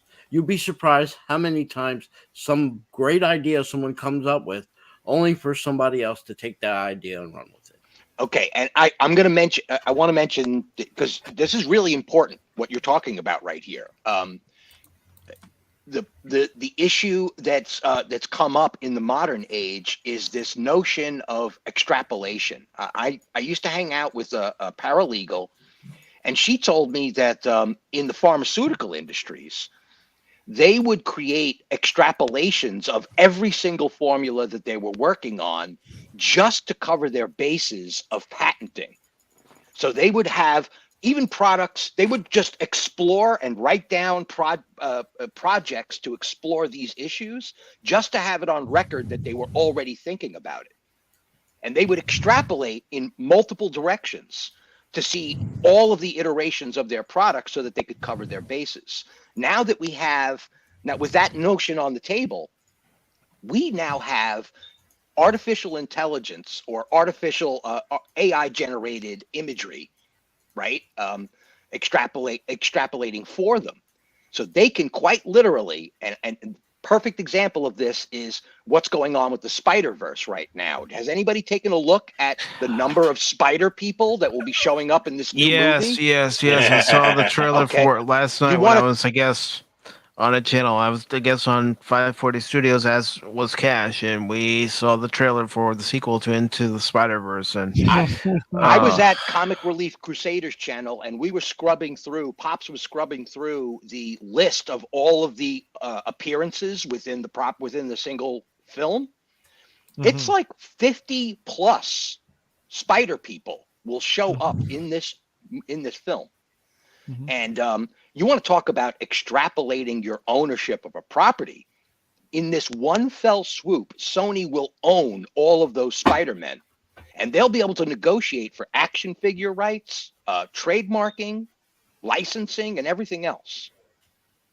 So, when we talk about this notion of, these corporations have tremendous amount of power and finances to back up their ability to cut out anybody else who wants to do derivative work. I will always admire Sony when they had the opportunity and they were selling all, Marvel was selling their products off. They were smart to me because they just wanted Spider-Man. Yep. And a lot of reasons for that was Spider-Man at the time was the only thing Marvel could sell. The other Marvels weren't doing that great. Every time they came out with a TV series, they didn't do quite well. Besides the Incredible Hulk, Right.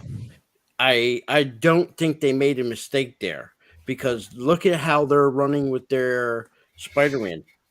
A couple of years ago, they was looking like they were going to yank it away back from Disney, because Disney was crying they weren't making enough profit for combining with Spider-Man. But everybody knows you yank Spider-Man from quote unquote the Marvel Universe, that could be very damaging.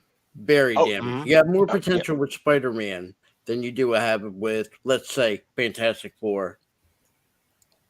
Or and Spider-Man hits a certain demographic and a certain tone of voice as well. He's a pop culture icon. He's a young person, so you got the YA crowd. He's snarky, so you got that whole hip hop, language is a weapon kind of thing. He's comedic as well, and his villains are all scientists gone awry. So it's actually a very dynamic universe in comparison to the Fantastic Four, which is dealing with heady cosmic issues, as opposed to Spider-Man, which is all ground-based neighborhood issues. So yeah, very smart. It was a very smart move on Sony's part. They may have just lucked out. Who knows? I mean, 20th Century Fox could have hired some writers that were actually capable and given us a proper Fantastic Four, and we'd be talking about 20th Century Fox right along with Sony if they had played the game correct. Yep. I think they fumbled their ball after the late 90s, early 2000s with the X-Men and everything. Because they were big hits. Yeah, they were gigantic. Let's be honest. Disney didn't put themselves back on the map, and it wasn't intentional by their part until they did Pirates of the Caribbean.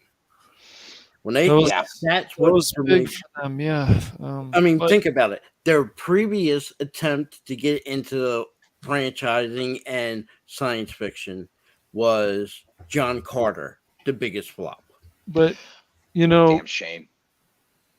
Yeah, that they made mistakes with that. But the Into the Spider-Verse, the first one, Steven, was so dang good. They made me care about Miles. I liked the story. I loved the fact that Kingpin was in there, and I understand why it won the animated feature that year at the Oscars. This film, they want to, unless you look a little bit closer, have some pandering bullshit in there, and it's just like, you know what, Sony, fuck you.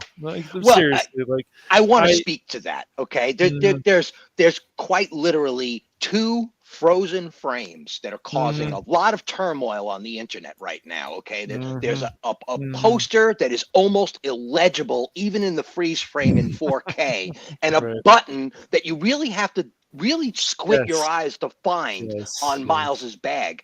If that's your issues, then Sony, I guarantee you those shots may not even be in the final product. Sony is playing a difficult game right now because they have to pander a little bit because they're this property is Oscar worthy. Yeah, it is. But you got Spot. I think it's just a political move on Sony's part. I don't think it's going to be genuinely a theme in the film. But I just think it's poor marketing, Stephen, because I agree, and yet here we are, people who are openly considering not going to see the movie in film in theaters, because of this pandering, and yet we're advertising for them for free. They're living in our head already. Yeah, I know. That's true.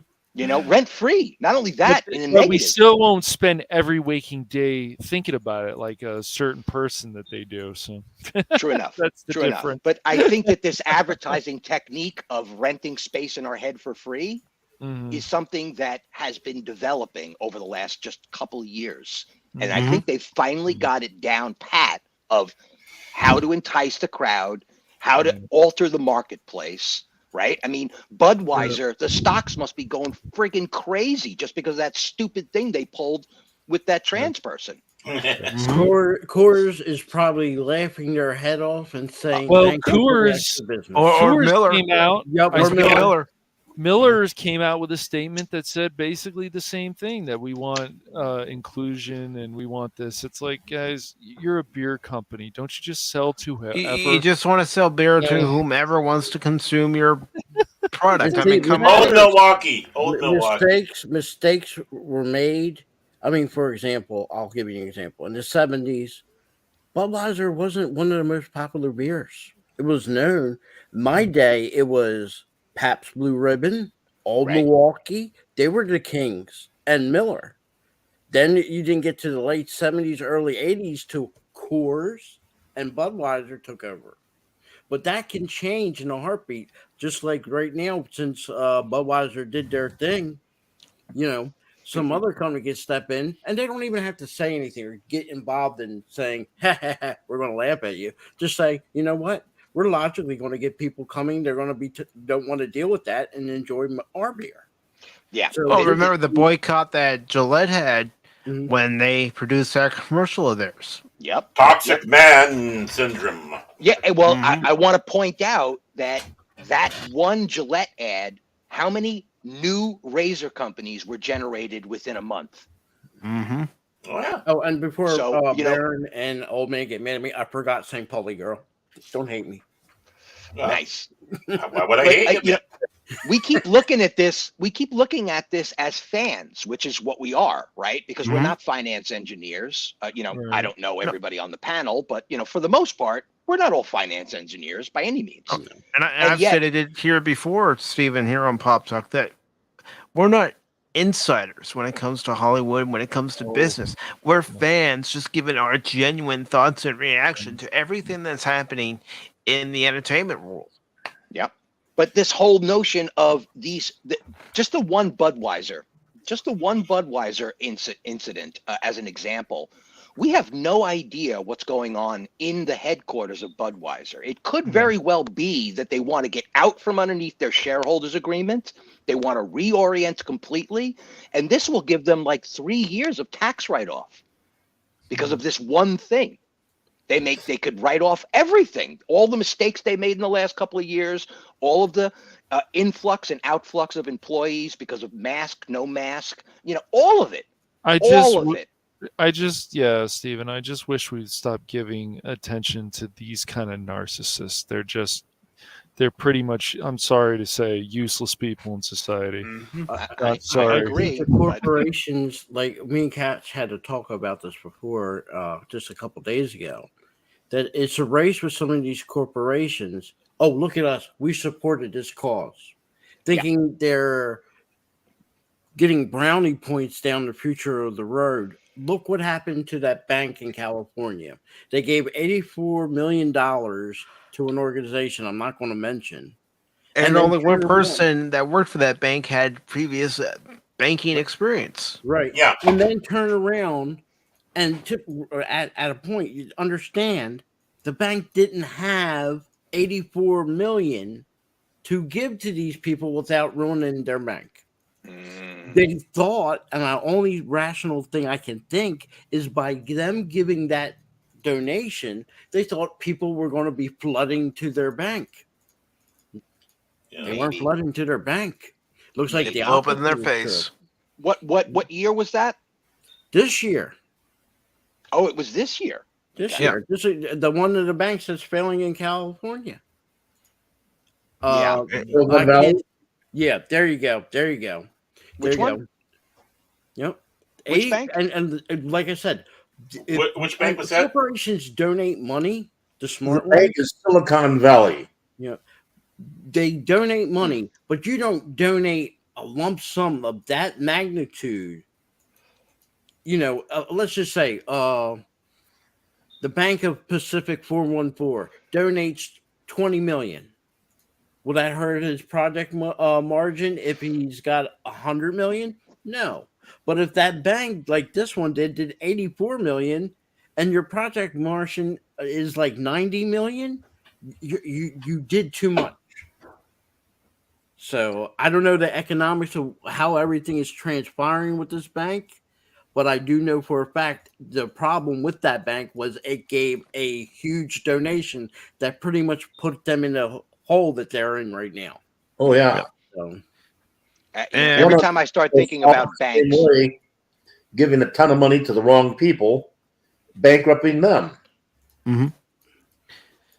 And any other thoughts on Walt Disney and Bob Iger before we move on to WWE? They're buses. Free Song of the South by Iger. Admit what you said and stick to it. Mm-hmm. And then you'll realize Song of the South was everything you said you wanted for your Disney. Yeah. Regarding the whole Song of the South, and we might as well toss in Gone with the Wind on top of it, I find it absolutely hysterical that they're trying to pander to a certain demographic while canceling those historic demographics heroes in Hollywood. I just don't. It's so bizarre. It really is just completely wonker. It's a danger because what they need to have is a loss of faith in your past so they can generate a new one to feed down your throat. Yes, yeah. A certain German leader would be so proud of them. Oh, Adolf would love him. Yep. Not allowed to say his name. All right, so we have this article from CNBC, and it says UFC merger beefs up WWE's leverage in media rights negotiations. Goes on to say key points from this article by Lillian Rizzo, which was posted on Monday, that says the impending merger of WWE and Endeavor Group's UFC means each sports entertainment property will have more leverage when media rights negotiations come up. A new publicly traded company combining WWE and UFC will be controlled by Ari Emanuel's Endeavor. WWE's Vince McMahon, who will only have 49% control along with the other shareholders of WWE, will remain as executive chairman.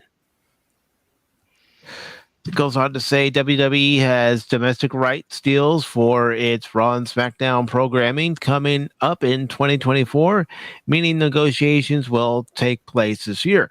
And if you all remember, the reason why Vince McMahon was appointed back as the chairman and CEO of WWE was so that he could, quote unquote, negotiate new rights deals for their broadcasting. And then, of course, news came out that Vince was actually looking to sell WWE. So this article says networks and streaming services need to get ready for a media rights smackdown. World Wrestling Entertainment is due to negotiate new media deals this year, a process made all the more interesting by its planned combination with UFC to form a publicly traded new company controlled by Ari Emanuel's Endeavor Group. Endeavor expects the WWE UFC merger to be completed in the second half of this year. It goes on to say the merger will not only make WWE a heavyweight in these conversations, UFC should also benefit ahead of 2025. When its U.S. media rights deals come up, including with Disney's ESPN. Yeah. The agreement announced on Monday comes after WWE had been on the cell block in the last few months. The process transpired ahead of negotiations for WWE's domestic media rights deals for two key parts of its programming. Raw and SmackDown, which are on NBC's Universal USA Network and Fox Corp's Broadcast Network, respectively. Current WWE CEO Nick Khan told CNBC last week that WrestleMania weekend, which just took place in Los Angeles, would lead into rights discussions ahead of the 2024 expiration. We're optimistic, Khan said last week, noting NBC and Fox were both terrific partners. That tells me that they are looking to leave those respective networks. Yeah. Mm-hmm. WWE's media partners have been, been preparing for the high stakes talks too. Sorry. From a rights point of view, we're focused on their rights renewal. We're ready. We haven't engaged with them on the rights yet. We're ready to engage with them when they're ready.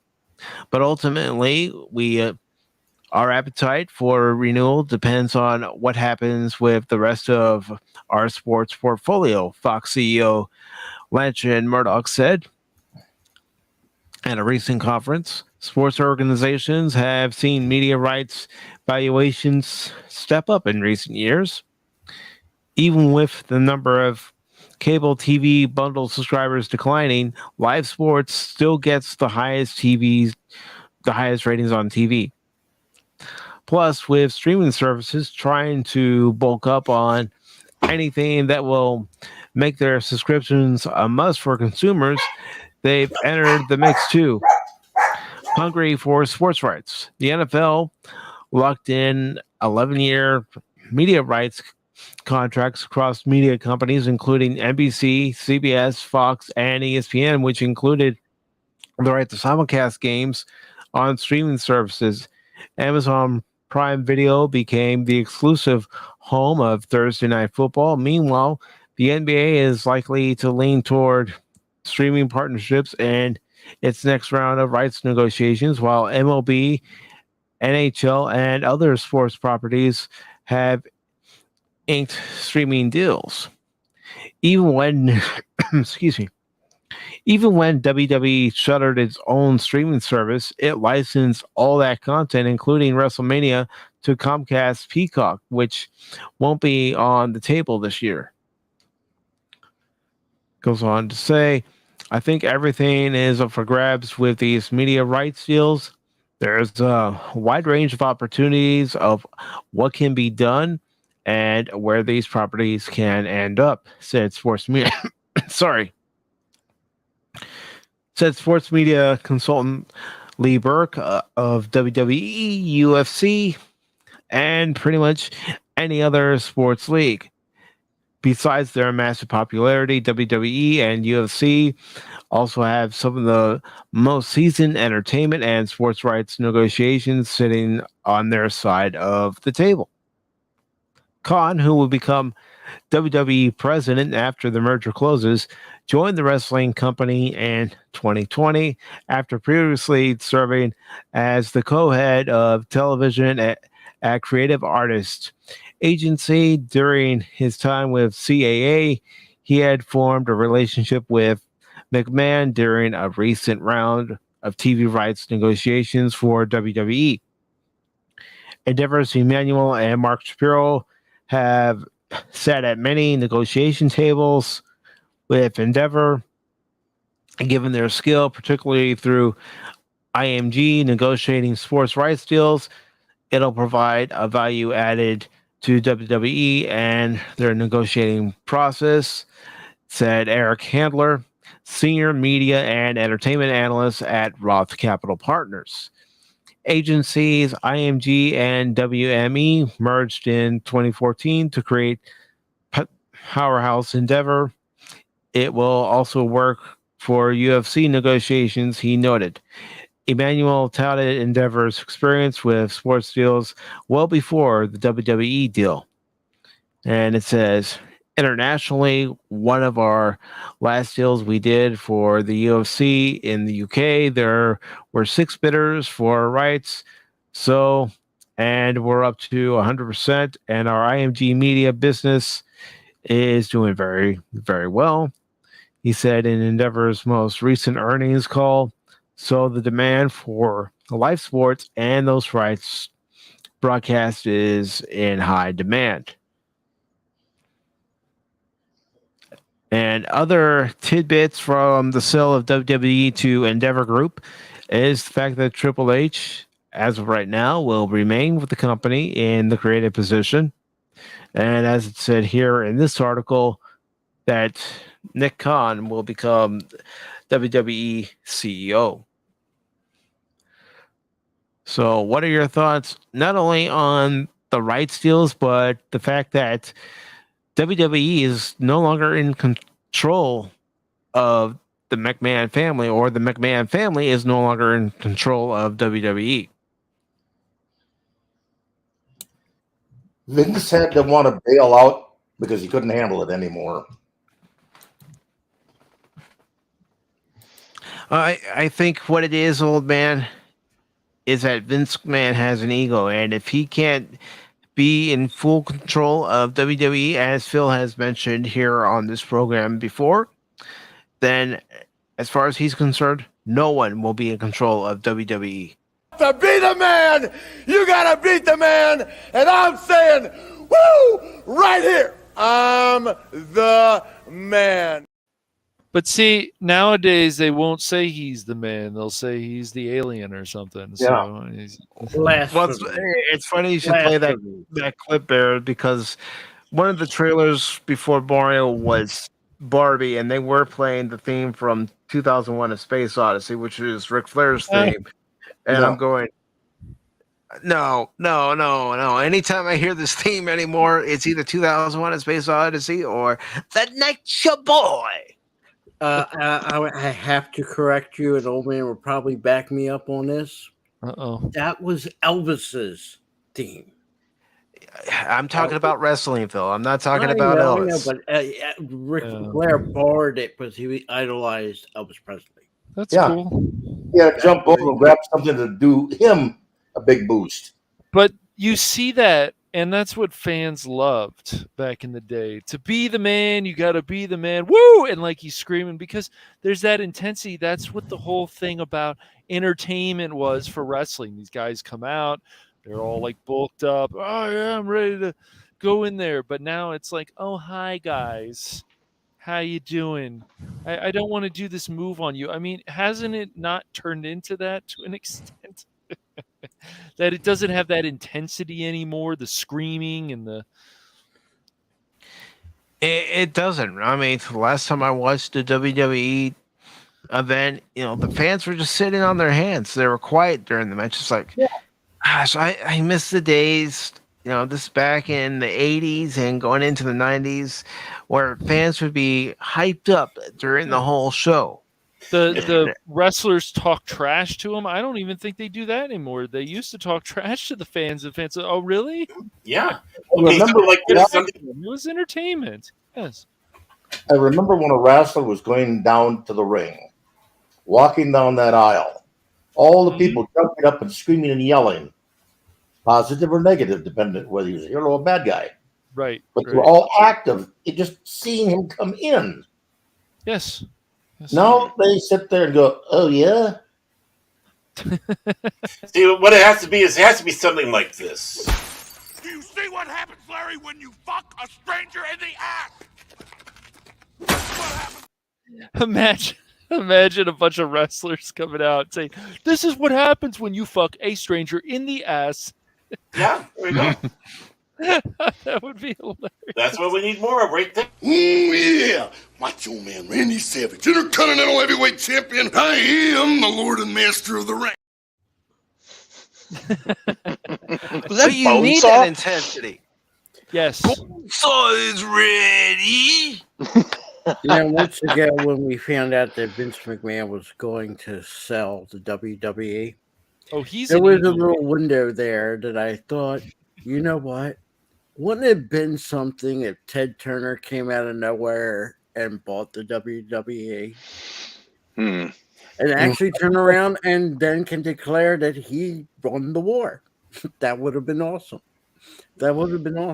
But I think personally the UFC buying it makes sense. I like them out of all the options that they were speculating, Saudis and what is that other wrestling organization? And AEW was even considering buying it, and they had purchased Ring of Honor last year. But I'm going to speculate here, because I don't know. The reason that Vince McMahon was so gun-ho about selling, personally, I don't think any of whatever he's being accused of or whatever had anything to do with it. I personally think that his two main people that he's concerned about, besides him, his daughter and son, really don't want nothing to do much with the business. Yeah. That's what I think. Yeah. That's Stephanie went on to leave. Mm-hmm. So, and you want to know something? Even Stephanie, but don't forget what for the last 20 some years, there's something called burnout. Mm-hmm. Yeah. The lady was there, even carrying the name of her father and doing stuff and running the business. Even you saw her behind the scenes. She was one of them people that put the women back on top in wrestling. Give it to her. When they needed someone to call, they were calling Stephanie McMahon late at night. So, are you calling for a kind of a return to something like this? The following announcement has been paid for by the New World Order.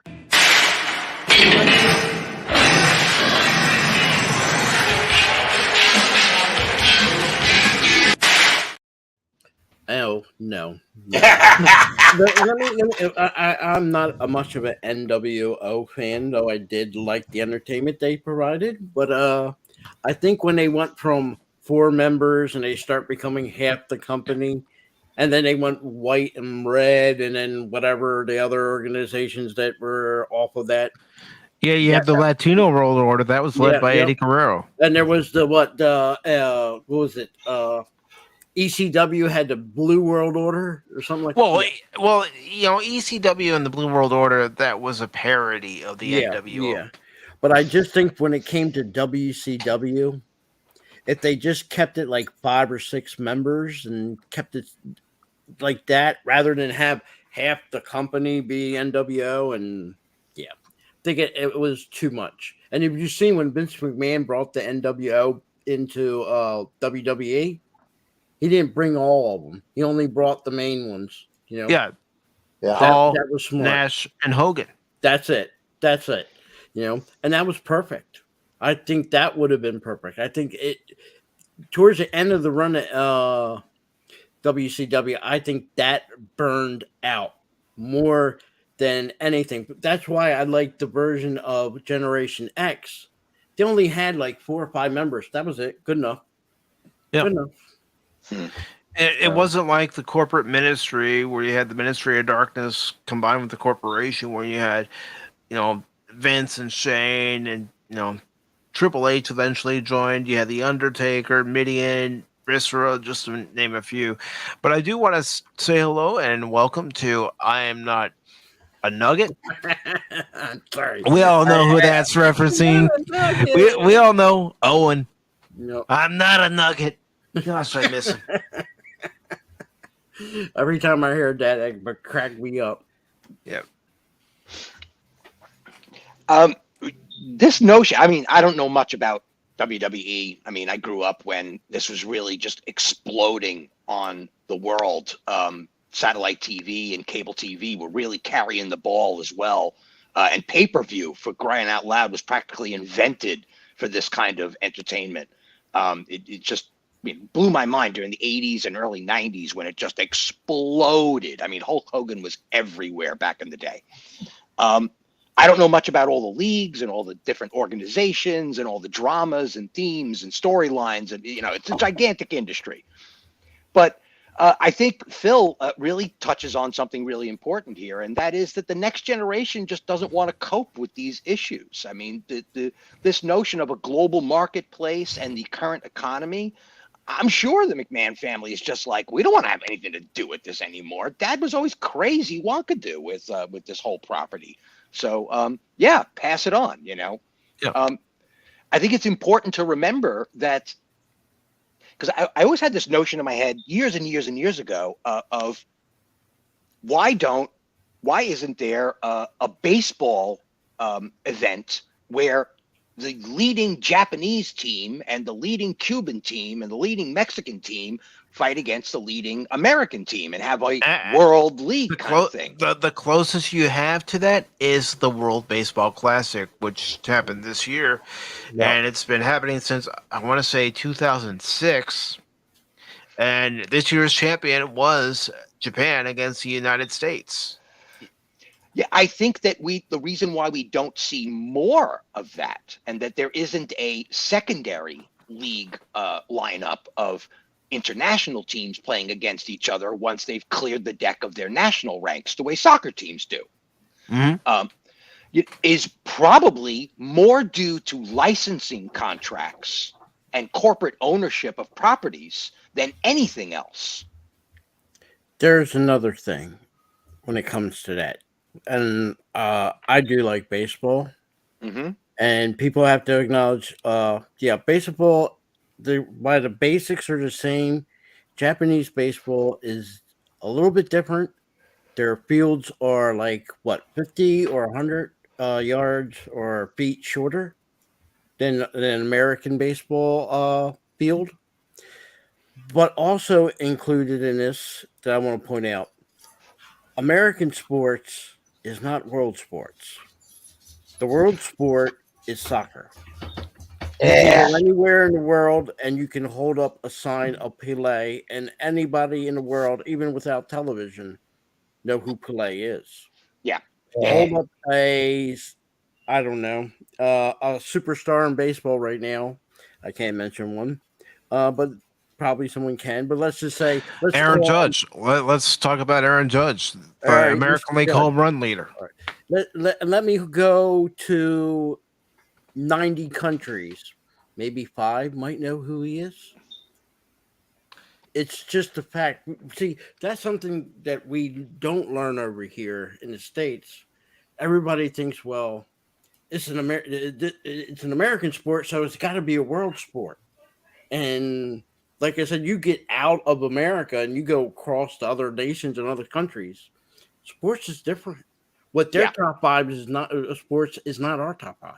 Yeah, and well, not remember to dwell the on European Football League, that the NFL had over in Europe, trying to get folks over there to watch the NFL, and of course, you also had in Major League Baseball with the Red Sox and Yankees a few years ago going over to London to play actual season games. The Cubs and Cardinals are going to be doing that this year.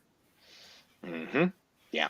Yeah, I think the point I was trying to make, not to have deviated the conversation into baseball, I think WWE and wrestling might be an international sport. As a matter of fact, I'm pretty sure it is an international It is. sport. It's known worldwide. They go to Europe, they go to the Middle East, they go to Japan. Yep. And for that very reason, you could see the anxiety in the corporate world of why aren't we more international? Why isn't there a single sports organization for all this to be covered on? Let's not forget that there was a huge world rattling situation going on with the cricket leagues in India and all over Europe as well.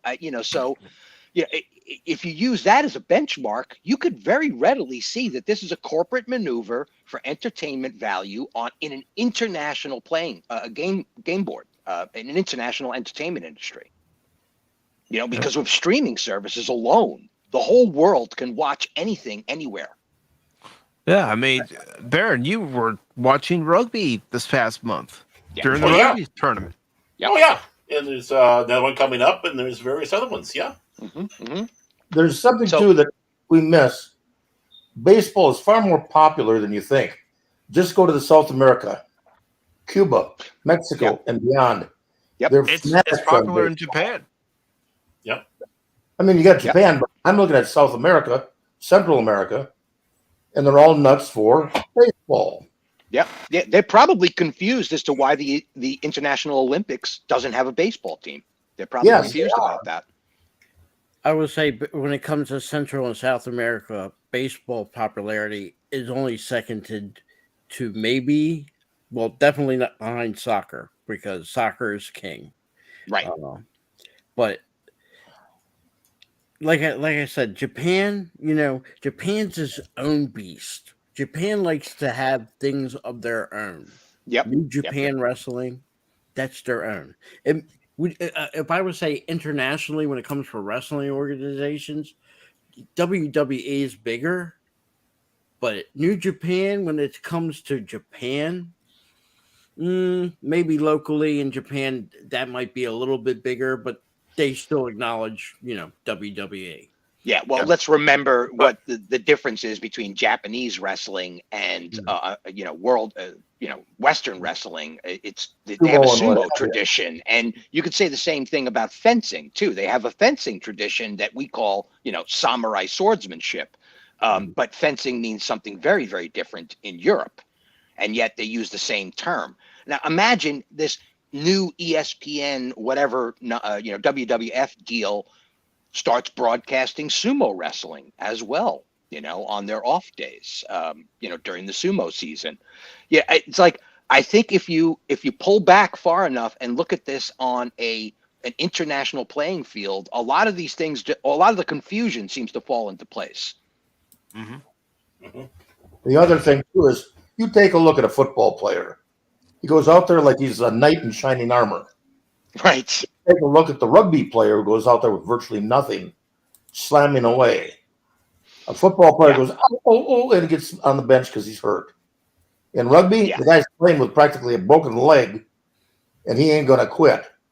There's a tremendous difference between the two sports, and that's why Baron and I both are really in love with rugby.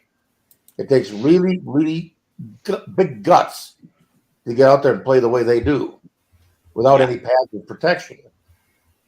Now, some of the football players have tried to go and play rugby. They don't make it for very long, and they're back into football. They just cannot cut it. And a soccer player, he can't cut it either. It's not a contact sport. That's not soccer is a totally different beast. It's not a contact sport. Yeah, but they still... Yeah, there's only some where contact. rugby came from. Rugby was born out of soccer by a bunch of people that thought it was sucked. And some guy picked up the ball and ran with it. Hence, most of your sports, you can even say basketball. You can't say baseball, but you can even say, football. Most of them have a link to soccer. They all have a link to soccer. Right. But for me, when I think contact, and this is an example of a regional sport going big, hockey. Yes, and hockey also, I think it's important to recognize that hockey is a recognized sport in the Olympics as well. You have to remember, when it comes to hockey, it isn't just knowing how to play hockey. If you can't skate, you can't play hockey. Unless you're a goalie. Unless you're a goalie.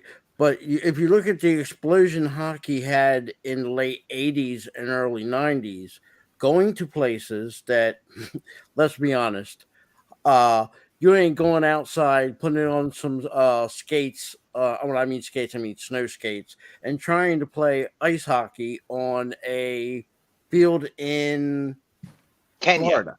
It just doesn't exist. California, same way. So having a hockey team actually going there, you have to win the people over. Yeah. How about a certain team from Minnesota that went to hockey going to Texas? You got to be kidding me. Yeah. That would definitely not be. But like I said, some sports, they go into a peak and then they crash.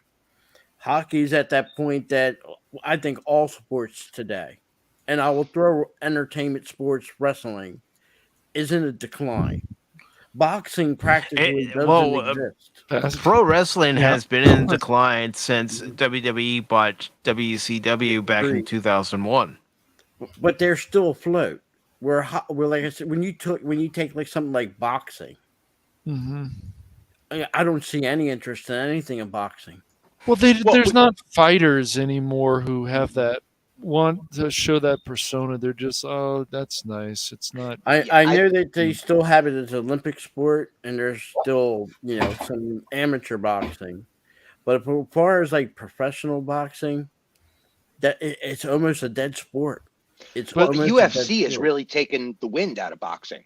Yeah, People who used to go to boxing for that thing now see the extreme sport of UFC as a replacement. And that's why I think this deal between WWE and Endeavor for Endeavor to buy out Vince McMahon, his control of WWE, because they have 51% compared to Vince McMahon's 49%. I think this is going to be a good deal for WWE because a lot of sports networks out there, streaming services, are going to say, if we can get one, maybe we can get the other. Whether they're negotiating for WWE streaming rights or broadcasting rights or UFC, they're going to try to get both of them. So they can say, we're the place for your sports entertainment. Yeah, that's the ball I think we should all be thinking. That's the one we should be carrying, because that's what this is. This is about consolidation. I mean, any economic slump is going to automatically entice the greedy towards consolidation because everything's going at a cheaper price. And all this new owner has to do is broadcast confidently for 1 year, and they could probably buy everybody else up, even if it's on partial contract. And I do want to say good night to Gap After Dark. Thank you for being here. And I do have one more WWE related article that we are going to talk about. And it is an unfortunate article. WWE Hall of Famer Bushwhacker Butch has passed away. He passed away the night of WrestleMania. Wow. This is posted by Nick Valdez on April 3rd, and it says WWE Hall of Famer Bushwhacker Butch, real name Robert Miller, has unfortunately passed away at the age of 78. Following an update from the daughter of the Bushwhacker, Butch's longtime tag team partner, Bushwhacker Luke, Butch had arrived in Los Angeles for the WrestleMania 39 weekend and became ill, but details behind the illness have not been revealed as of this writing. The daughter of the Hall of Famer Bushwhacker Luke then took to Facebook to announce that Butch had unfortunately passed away. Our dear Bob has passed away. Those we love never truly leave us. That is true. There are things that death cannot touch. We will always love you, Uncle Bob, until we meet again. And let me go ahead and post this article into the chat before I get any further. This way, anybody who wishes to read this article can do so. It says, after announcing that WWE Hall of Famer Bushwhacker Butch passed away last night, Luke took to Facebook to share an emotional tribute to his longtime partner. Late last night, I lost my friend, brother, and tag team partner of over 50 years with the passing of Bob Butch Miller. My heart goes out to his wife, Helen, his lovely daughters, Sharon and Kristen, and all of his grandchildren. Luke's tribute to Butch continues below. And this is his tribute. Rest in peace, Bushwhacker Butch. From the early 1970s, when we were young mates wrestling for John Da Silva in New Zealand, my first impression of Bob the Chest Miller, as he was called in those days, was that he was a first-class redneck, and what bloody redneck he was. Goes on to say, but he was also an all-around good guy and a great friend. By the time we reached our mid-20s, we found ourselves traveling the world together, from New Zealand to Australia to Malaysia, Singapore, and Japan, before invading the North American territories in Canada and the United States as the sheep herders. In 1988, we were in our 40s and still at the top of our game when we got a call from the offices in Connecticut with an offer to join the largest wrestling promotion in the world, the WWF.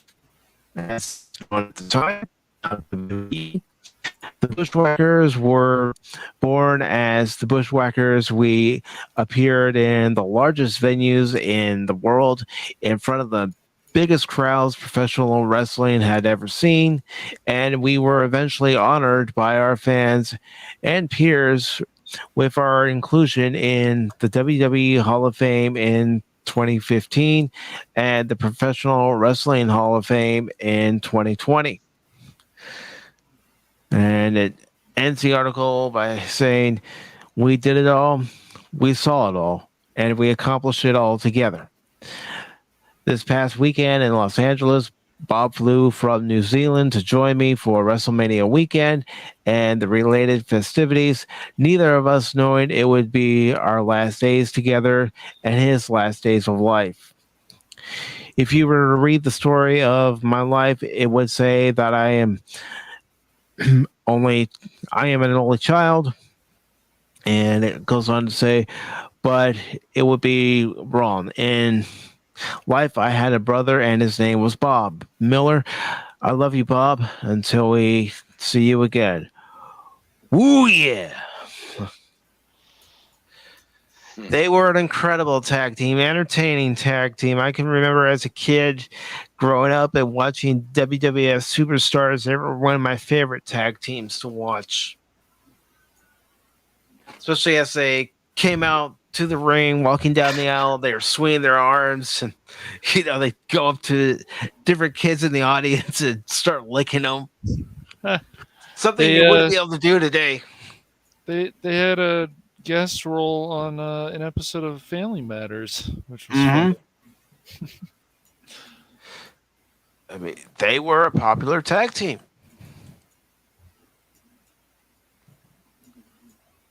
And they will be sorely missed.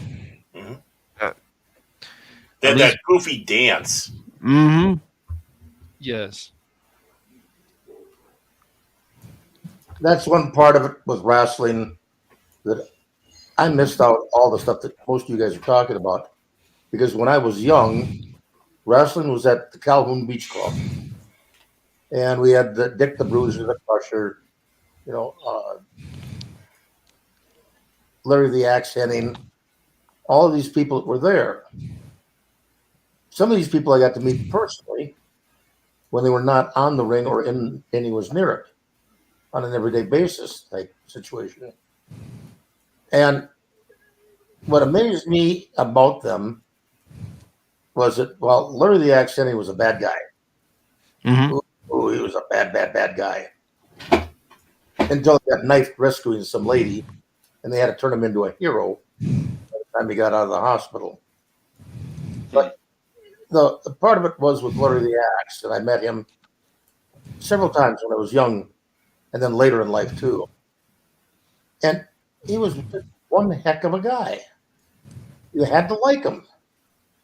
Yeah, he was brash and arrogant and what have you, but there was something about him you had to like him, because if he was, in a conversation with you, and was friendly, all that brushness and what have you and arrogance melded into the conversation that you were part of.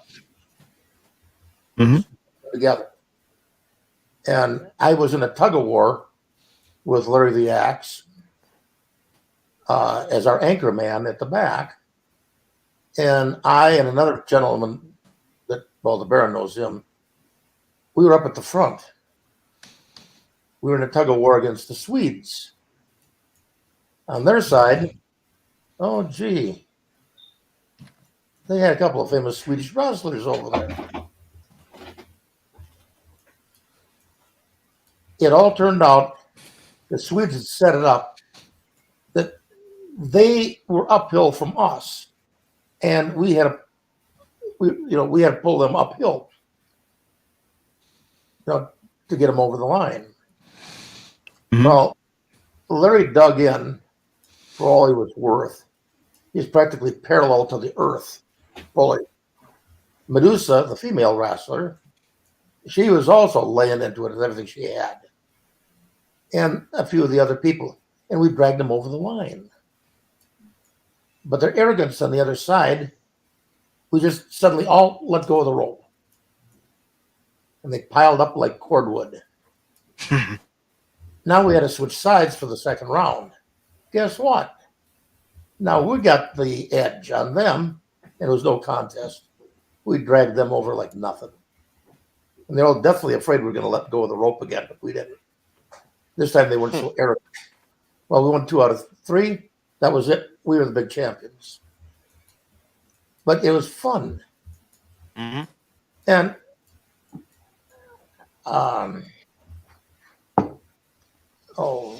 Baron, who was the big guy again in wrestling that everybody talked about? And they got a metal block on. There's a lot of people he talked about. Well, he's the one that strangled the guy in the nursing home. We talk about Vern Gagne. Yeah, thank you. Vern Gagne was on the other side. His son was on the other side. It was unbelievable, the people that were there. And you're walking around with them, they're all around you. Everyday situation. And people sit back and go, oh, but no. Everybody was friendly with everyone. Well, there was a couple of Swedes on the other side that were pretty arrogant, but we took care of them. The big part of it was Vern Gagne was Mr. Personable. Greg Gagne, his son, super personable. Larry the Axe, Medusa, all of them. And everybody was running around having a great, great time, having fun. The only problem we had was Medusa had a trailer that she'd go in to change. And there were a couple of young lads that were trying to peek in while she was changing. Somehow, somebody went boom, and they learned their lesson real quick. And no, it wasn't me.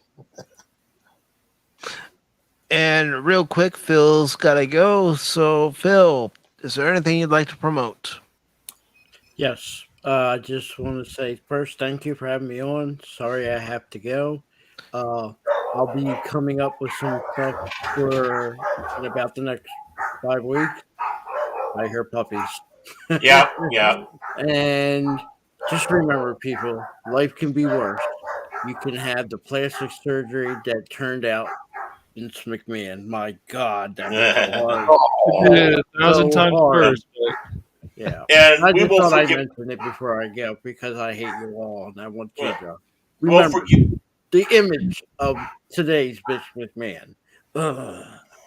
Well, we'll forgive you for leaving early this time, Phil, but this will be the only time. And just to let you know, also, since you were doing your famous I Hate You All. This is Patrick Stewart, and I wish to tell Phil McCracken that I hate him also. So, yeah, Patrick. Yeah. If I ever get to meet Patrick Stewart, maybe I'll have him record something like that or something. Just tell him I hate him. Okay? Just tell him I hate him. I'm out of here, guys. I will catch you later. Have a good night. Take care, Phil. Yeah, have a good one, Phil. Have a good night, Cash Phil. money Thank you can for joining put us. this change in my piggy bank any day. Oh my God, who the hell cares? Master Paul can fluff my pillows Navy style. It's funny any that day. there's actually an AI available for cloning Picard's voice, and Yes. he's ironically a robot in the show as well. So It's true. He is a Borg. That's because. yeah, again. Yeah. And Cash, I did tell you last night when we were on 540 Studios that we would be talking about this article. Oh boy. Aren't you lucky? So happy. Good old James Gunn. Yep. James Gunn explains why superhero fatigue exists. If it becomes just a bunch of nonsense on screen, it gets really boring. You don't say. Or I'll let Al Bundy say it because he can say it a lot better than I can. The hell you say? I mean, he directed. Wait, yes, I want to make sure I get that right. He directed Suicide Squad 2, and that movie got boring. They went with a lot of dick jokes, fine, but they're only really the funniest thing about that, and I wanted that humor that I was hoping to see from his Guardians movie, but I did not see that. I saw the movie got boring in the middle. I was like, why am I supposed to care about a lot of these characters? And the jokes just didn't land. Like, oh, it's a dick joke. Oh, it's so funny. And yeah. And then when they went into the camp, that was really funny because they killed the wrong people in the movie. Yeah. That was funny. But other than that, I just like, my brother and I kept looking at each other. We just kept looking at each other while we were watching this. This was on HBO Max, and we're like, are we supposed to like this? Where's the humor? Like, where is the humor that we were expecting from Guardians of the Galaxy? Where is it? I don't get it. The only way you could enjoy that movie was if you turned your brain off. That's what I had to do in order to enjoy it. Yeah. Well, there's plenty of those things. people. There's plenty of those people out there. Yeah. You know, turning off their brain as soon as they walk in the theater. Or when they come on the Pop Talk. Yeah, maybe. Like me. The James Gunn, this whole notion of superhero fatigue, if you just parallel that with why a lot of men have stopped dating, it's for basically the same reasons. We get really, really excited because we're going out on a date. And then we show up at the date and it's like, they don't look the way we thought they would look. They don't dress or act the way we thought they would act. It doesn't remind them of any of the good dates they've ever been on either. So there's that too. No. And, and we got to pay for dinner, so it's like, superhero fatigue is more like disappointment going on. It's not fatigue. It's superhero disappointment. And we're getting tired of being disappointed and then being told that it's our fault as well. So, my fault. It's always your fault. I thought it was always your fault, Baron. I mean, no. Isn't that why you're here? It's your fault. If Phil's not here, then I take over that job. Oh, okay. All right. Well, your dad should be proud. But if Phil's here, he has that job. All right, so this article from Bounding into Comics says this. This is by John F. Trent, just like the previous one we read tonight. It says Guardians of the Galaxy Volume 3 director and the newly appointed co-CEO of DC Studios, James Gunn, recently explained why superhero fatigue exists, but also why it doesn't necessarily have anything to do with superheroes. Okay. Speaking with Rolling Stone about the upcoming Guardians of the Galaxy Volume 3 film, Gunn was seemingly asked about the recent box office failures of Shazam! Fury of the Gods and Ant-Man and Wasp: Quantumania, and whether superhero fatigue played into it. He told the outlet, "I think there is such a thing as superhero fatigue. However," he then asserted, "I think it doesn't have anything to do with superheroes." Gunn then explained it has to do with the kind of stories that get to be told, and if you lose your eye on the ball, which is character.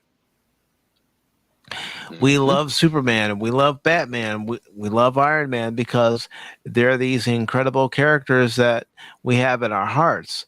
But if it becomes just a bunch of nonsense on screen, which a lot of it has, it gets really boring, he elaborated. He continued, but I get fatigued by most spectacular films, by the grind of not having an emotionally grounded story. It doesn't have anything to do with whether they're superhero movies or not. Gunn then asserted if you don't have a story at the base of it, just watching things bash each other, no matter how clever those bashing moments are, no matter how clever the designs and the VFX are, it's just gets fatiguing And I think that's very, very real. And well, let's not skip the fact that James Gunn is looking at himself as the savior for DC and their movie franchise when he's also been part of the problem. Oh yeah. Yeah. And all it sounds like he's trying to do is copy paste MCU. Mm-hmm. Yeah. He's gonna. Warner Brothers is pretty confident in the notion that he's gonna be their Joss Whedon. Yep. To this point, Gunn noted that he believes Marvel films doing well at the box office helps DC films and vice versa. But it hasn't. That's the thing. It hasn't. When the MCU was succeeding, the DCU was failing. Yep. Big time. Yep. Yes. He explained, to be frank, I think the better Marvel movies do. It's better for DC and better for DC movies. And it goes on to say it's better for Marvel. When people see bad movies, they don't want to spend more money on seeing more movies. So you want good movies to happen? Well, no shit, Sherlock. Yeah. Especially since we're making 2 or 3 movies a year at DC, he elaborated. So every movie that Marvel has is sort of an advertising for comic book films and vice versa. And you don't want to scare off people from going to the theater, but you have. Yeah. And if we're both one of the things about Superman is when I was a kid, we had a TV series. On there were no superheroes except Superman. There were no villains that was unnatural. They were like everyday people. And yet they turned that into a program of Superman against everyday bad guys. Mm-hmm. For how many years with people glued to the set to watch it? Mm-hmm. Why? They had an intriguing story about good against evil, plain pure and simple, with the bad guys being vulnerable. Yep. They didn't come back the next season. Yeah. And they didn't have a legacy of children either. Yeah. No. Yeah. Go ahead, Steve. Just to touch on that, I've found it bizarre that we're now in the market of celebrating villains on screen. I mean, that was unprecedented when we were growing up. You didn't portray anti-heroes. You certainly didn't portray villains, and if you did portray the villain, it was a cautionary tale, always. Yeah. But now we've got films. Pirates of the Caribbean just completely blew my mind away. Don't get me wrong. Right. Very entertaining property, right? Yeah. They did an incredible job adapting a Disney ride. Yeah, that's what I'm saying. A Disney ride. Film. Yeah. Unbelievable work of art. Don't get me wrong. But this notion of celebrating openly drunk pirates at Disney just seemed really bizarre and off-brand. Not so much anymore, but yeah. Well, yeah, then Disney's like, we need to make him politically correct, but even in the movies, they were not. No, he's a pirate. He's a pirate doing things against the law. And I laugh. It's like, well, what? Women were pirates too. I know it's shocking, people, but if you look and do your history, ridiculous. The whole thing. Yeah. Women were villains too. Oh wow, it's equity. There's some equity right there. Noted equity member, new equity member, the now villain in Picard is also a female. I don't understand why they're so proud of it, but I don't know, but I'm all for a good female villain, but she spins around a chair. I don't know that. Picard, yes, we're gonna continue whatever season. Goodbye. Gosh, I don't know why I'm supposed to care about that villain. I don't. Oh, she's a this, she's a that. Honestly, at this point, I could give a rat's ass. Yeah. Yeah, well, Paramount Plus, and this is the thing that's got us all confused, is Paramount Plus doesn't care whether or not you care about the property. They want you to care about Paramount's bottom line. And it's like, I don't entertain myself to consider your bottom line. I entertain myself because I have work to do and I want to be entertained when I'm off duty. And that's it. Okay. Yes. I don't care about your bottom line. Stop screwing around. If we all bought a car and the car told us to do better every time we got into it, we would not buy cars anymore. You've got to do better, Mike. You've got to do better, Cash. I mean, the funny thing is that they can do a lot better because they have billions of dollars. They have all this money. They could do incredible, amazing things. But with the nonsense that goes on, it's like, oh, you excited about this Shazam movie part 2? Oh, hey, by the way, that character said he's gay. Okay, am I supposed to give a shit? Like, what is going on? Yeah, good for him. Where's my story? Good for him. Yeah, where's my story? Exactly. Where is it, man? Congratulations, man. Good on you. Good on you. Go out there, get some, man. Get yourself some, but whatever. It's bizarre. It's so bizarre. Very. I mean, could you imagine a commercial or a trailer for the movie RoboCop? And it's talking about the female character in there, the whole trailer, when we never even get to see RoboCop except in silhouette, and that's it. It's really, that's what we're dealing with right now. Yeah. Freaking crazy. It is. Back to the Future has women in it, I know. What a surprise. That's what they were? Yeah. They were women. What there were small towns that only had white people in them. Wow, there's other towns that only have black people in them and 21 gigawatts. 1.21 gigawatts.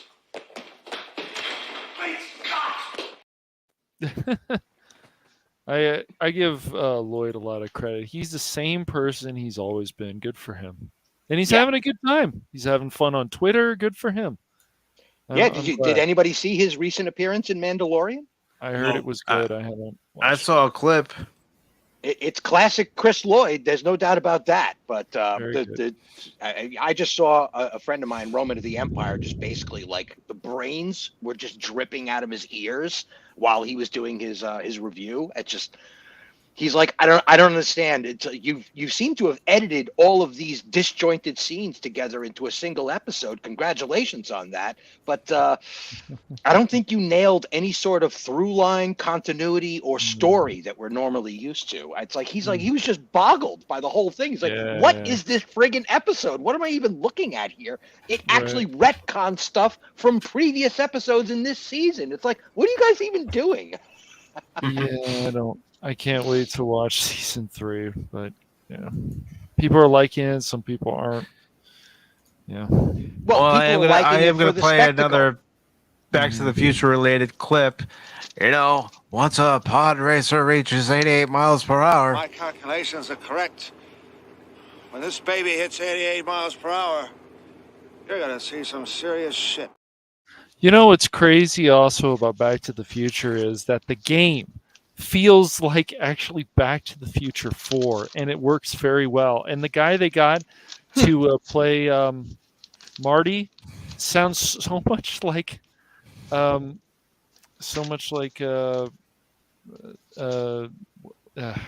Michael J. Fox. Michael J. Fox, yeah. Yes, Michael J. Which Fox. it was nice in Back to the Future, the game, that Telltale actually got Michael J. Fox back to. No, that guy's close to Michael J. Fox. No, Michael J. Fox is in the game. Is he? How far did you get in the game? Pretty far. I think I got a few chapters in. A few chapters in. Oh, you have to get to chapter 5.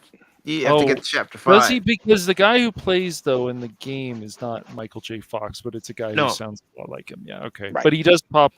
Oh my gosh, that's pretty crazy. All right. Well, good for them.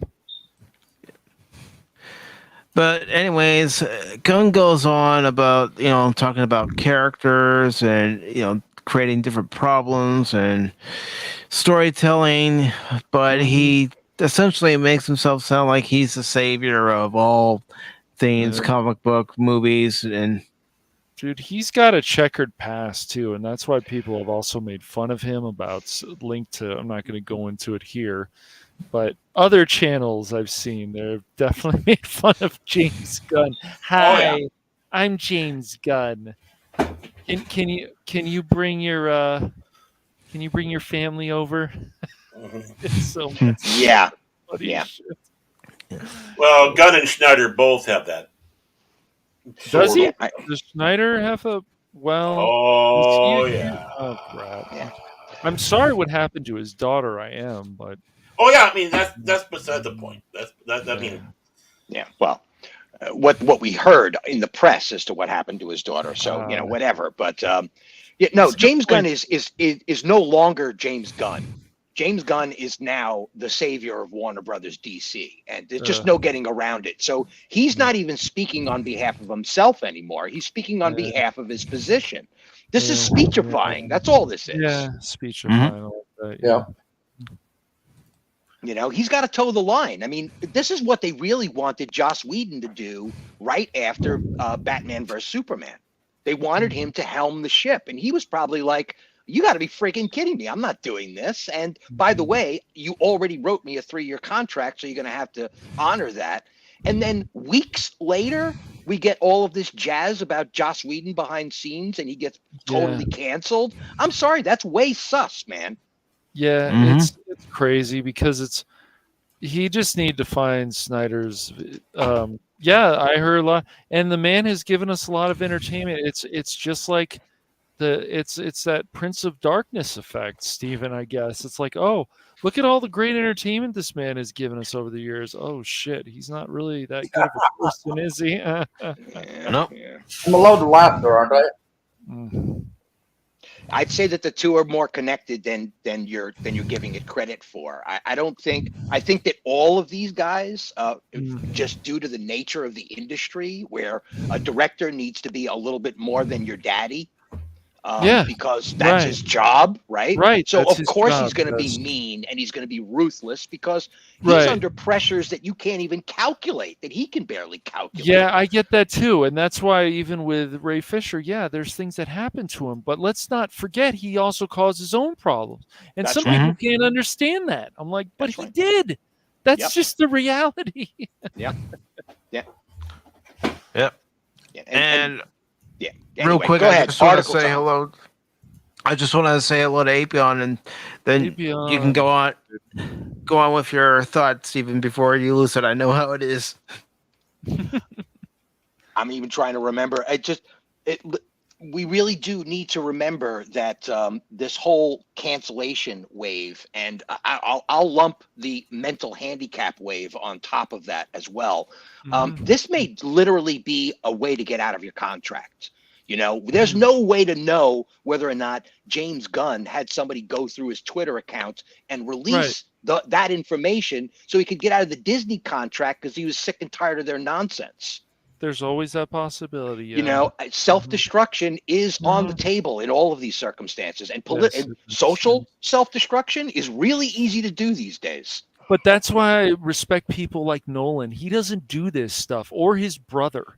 Yeah, they're smart enough not to do this stuff. He's a true artist, and he did the right thing stepping away from Batman. All credit to Chris Nolan. He's like, I'm not a Batman director. Don't you dare lock me into this Batman thing forever. No way.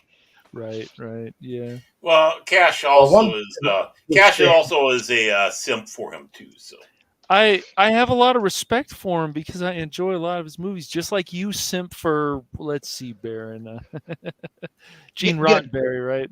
Dude, Cash Money's right on the spot, man. Because this guy, Chris Nolan, you know, he may have his trippings and his failings along the way, and there may be some holes here and there that everybody jokes about in Inception and Interstellar. But yes.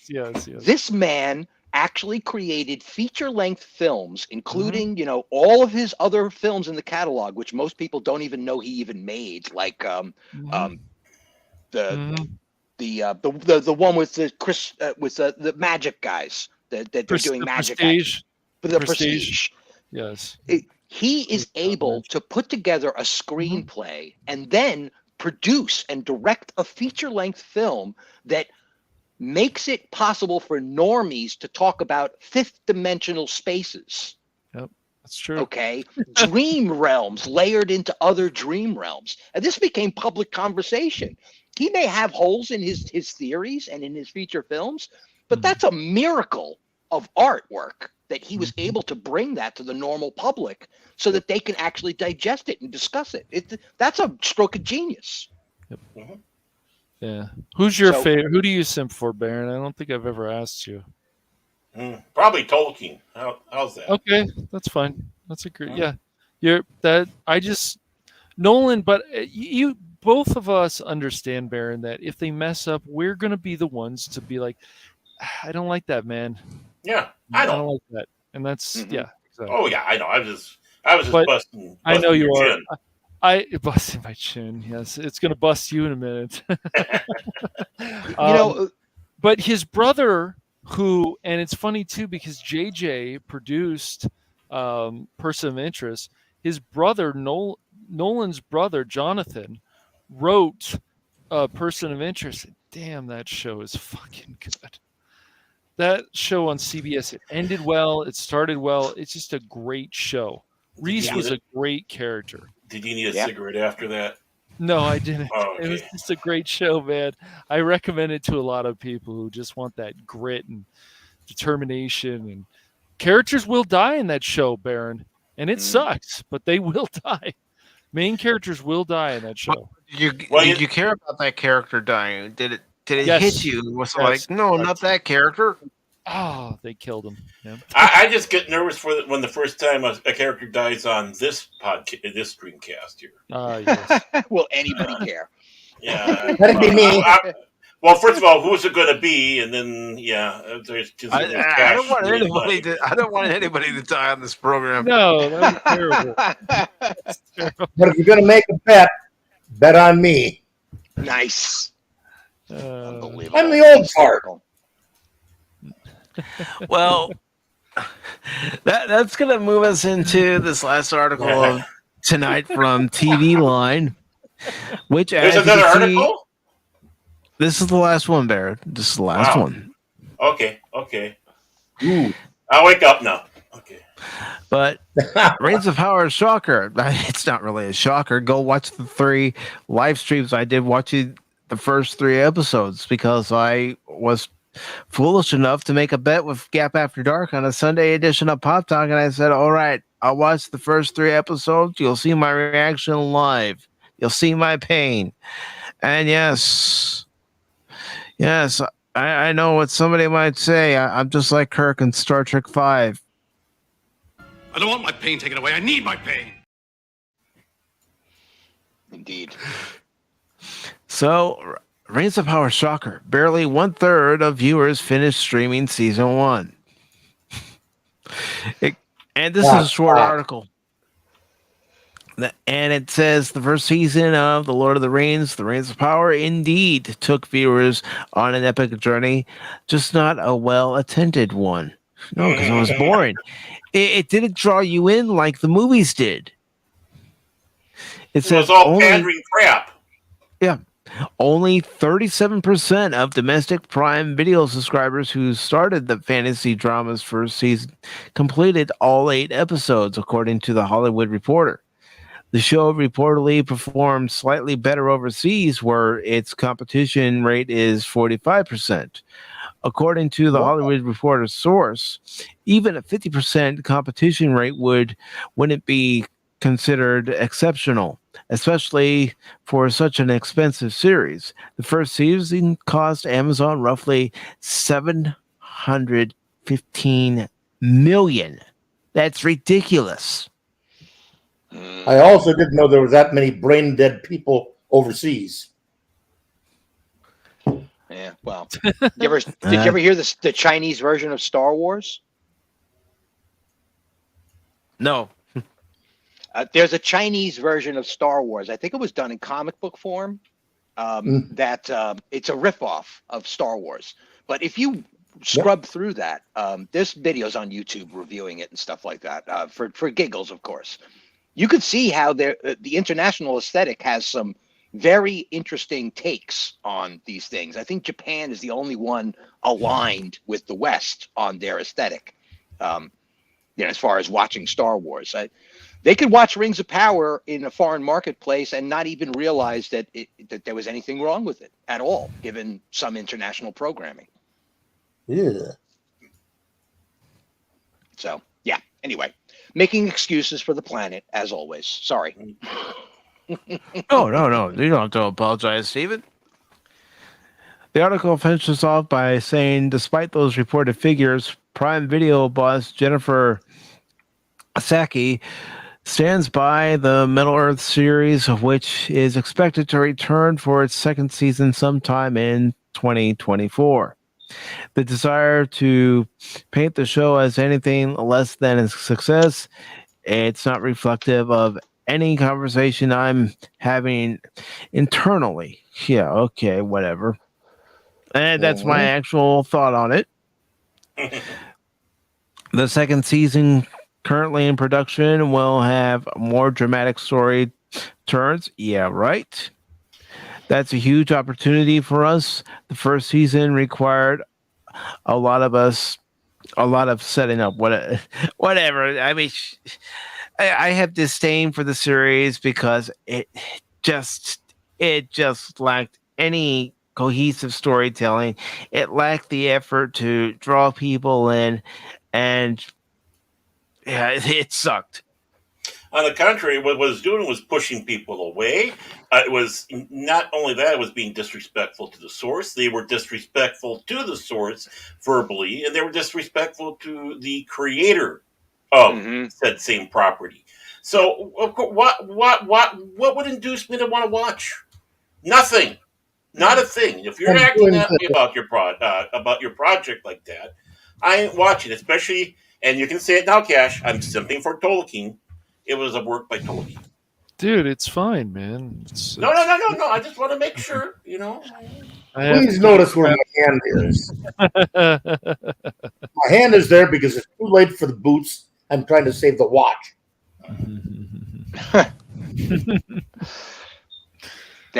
This is a gigantic thing for Amazon to be able to write things off forever.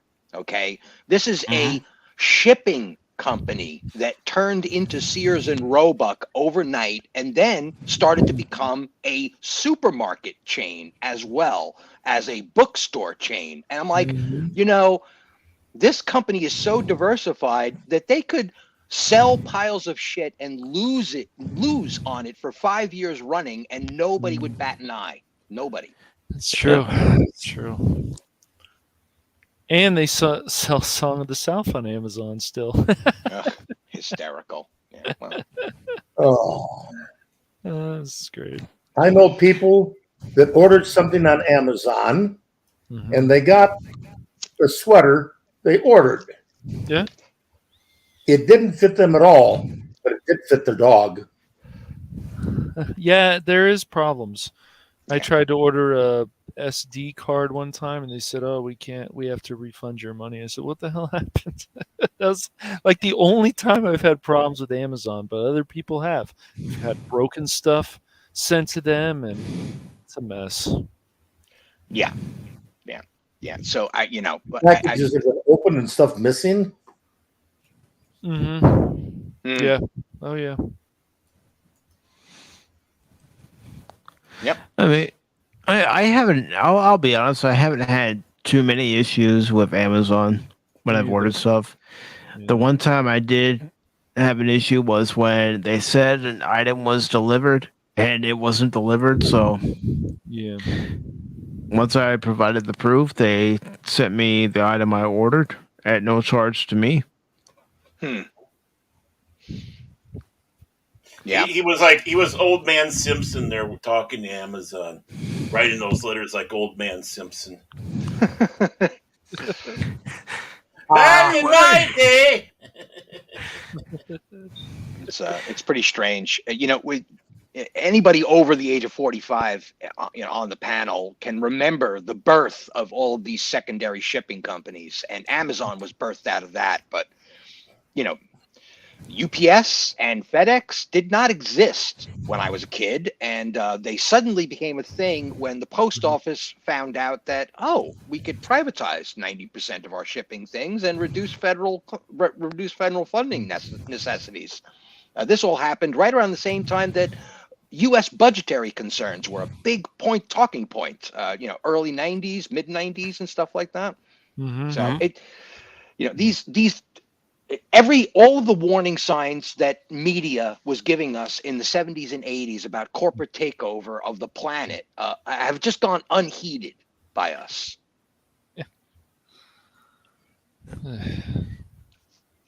And I'm just waiting for something to finish rendering, because I am going to give a full review of Super Mario Brothers sans spoilers. Yeah, So, it's my feeling that that's going to be a raving success just because of the family demographic alone. So and of course there was no, I guess, really pandering in there, Mike, that you saw. It was just a Mario movie. Felt like playing a game in a lot of ways. It's a fun movie. That's what I'm going to say, because you've seen Puss in Boots: Last Wish. I was surprised how dang good the movie was. Yeah, it was. Mm-hmm. That's what I've heard. Well, that's what I've heard. I'm going to say I would put Super Mario Brothers right up there. Did either of you guys see Sonic Order 1 and 2? Yes. Because I had heard that pleased the audience you should as well. watch. If you're a Sonic fan, you should watch 1. 2 has some nonsense in it, but overall it's still very enjoyable. Yes, that should definitely be the formula. I'm waiting for the multiverse crossover Sonic and Mario. You never know. You never know. It could happen. Well, look what Chris Chan did with Pikachu and Sonic.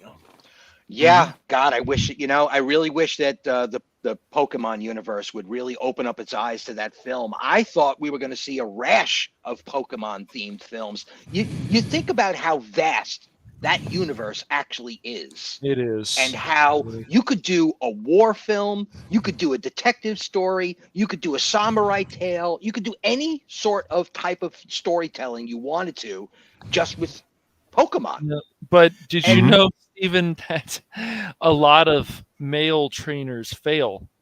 And that's why there's a lot more female trainers. And when the male trainers fail, they aren't around anymore. We'll just leave it at that. My friend told me the dark side, basically, of Pokemon a while back. And I says, oh, crap. Well, I think we need to lighten up on this. We do not need to have Woopa Troopa,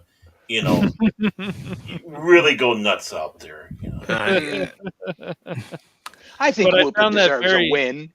Woopa needs a win, and he's Woopa a Woopa. always needs to win. Yeah. But yeah, Steven, that's the dark side, and there's even videos about this on YouTube. I was like, oh my gosh, that is so all crazy. The more reason to promote that property. And should it really be surprising that the best hoarders, those who collect them all, are women? I mean, seriously, should anybody be surprised about that? Probably. Well, that's because you had Gucci Pokemon eventually, and exactly. Prada Mans, Yeah, a male Pokemon trainer would get together a small band that they could trust, train them to excellence, and then go to combat. They don't need all of them, but so. Well, fashion accessories, and does this Pikachu make my butt look bad? Fat. Dude. When I was collecting GI Joe, and I'm talking about the 1/6 scale GI Joes, Oh, wow. I would always bitch to my mom for hours, and she would giggle about it. But I was always like, why does Barbie have more accessories than GI Joe? What's going on here? Well, I mean, really, if you wanted to do today's army, you could have interchanged the outfits. And then you go into the future, Stephen, and that's why, of course, a number of women play, as some of them have told me, MMOs. They get to play dress up. They make their character look this way. Oh, yep. My girls were that way when they were young, and they started playing on. I don't know if they even have their accounts anymore, if they remember their accounts on Star Trek Online, but they're spending most of the time doing fashion stuff with Starfleet uniforms and different alien bodies and sizes and such like that. It's like I just looked at it. That was the big excuse I got as to why Barbie couldn't bend her elbows or her knees, was because it made it harder to put the dresses on. Do you think, though, that now that Barbie's actually coming to the theaters, that this movie's actually going to make money and that Margot Robbie's finally going to have a hit?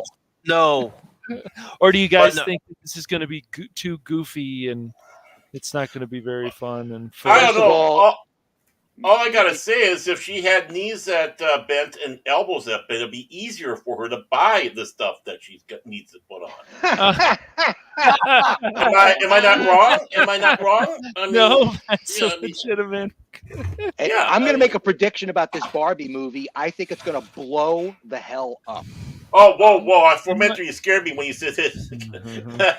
So you think Margot Robbie's finally going to have a hit on her hands? Huh? I don't think it's just going to be Margot Robbie. Let's remember who Ken is. I know there's a lot of people. Okay, there's some glam going on here, and given the current marketplace, glam is in right now. True. Somebody tell Gary Glitter. Well, maybe Right? people really go see this, but from the trailers telling me she's leaving this area and she's going to the real world now, and she's leaving the Barbie. Who can turn the world on with a smile? I mean, this is the evolution of the Pretty in Pink property, or the good point. What is it? Yeah. Legally Blonde. Good movie. As well as Funny Clueless. Yes, Clueless. Mean Girls. This is the culmination in the another modern quality world. film. Yeah, I mean, I will say, because I've watched collector shows, so I know what the original doll looked like. Margot Robbie does represent that doll in the trailer, but as far as the rest of the movie, it looks like crap. I'm going to remind all of you guys, as if you don't know, but Barbie is a stolen property from Germany. Yeah. Germany sold Right, it is. a gentleman's only collectible doll that they could buy lingerie and sexy outfits for while they were traveling on business.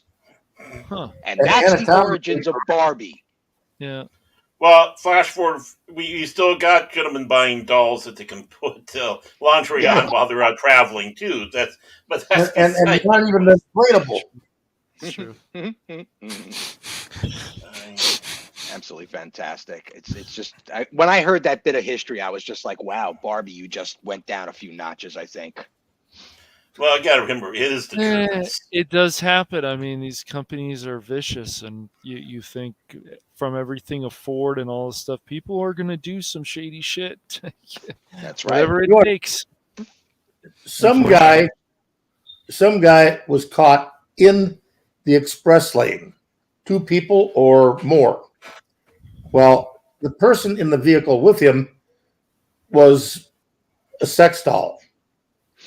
And he argued with the cop that was a real person. Not only did he get a ticket, but he got a free trip to the psychologist. Well, if he had incorporated the doll, then the doll would have had legal rights as a citizen of the country. Right. No.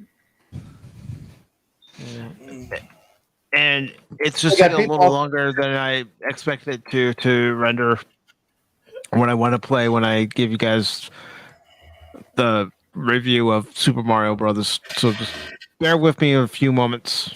3 hours later. Smart ass. Okay, you did it now. The ever creeping load bar. Baron got triggered. Here we go. I'm triggered. Here we go. Oh no, Baron's triggered. Oh no, what is he gonna do? Tweet about it on Twitter? I am. Do you know what Mike did? I'm doing a full-fledged cash right now. No, trust me, you don't want to. You never want to go full cash, Baron. You don't want to go full cash. No, I just had enough of people like George Lopez, and I just had to tag the man, basically tell him, shut up.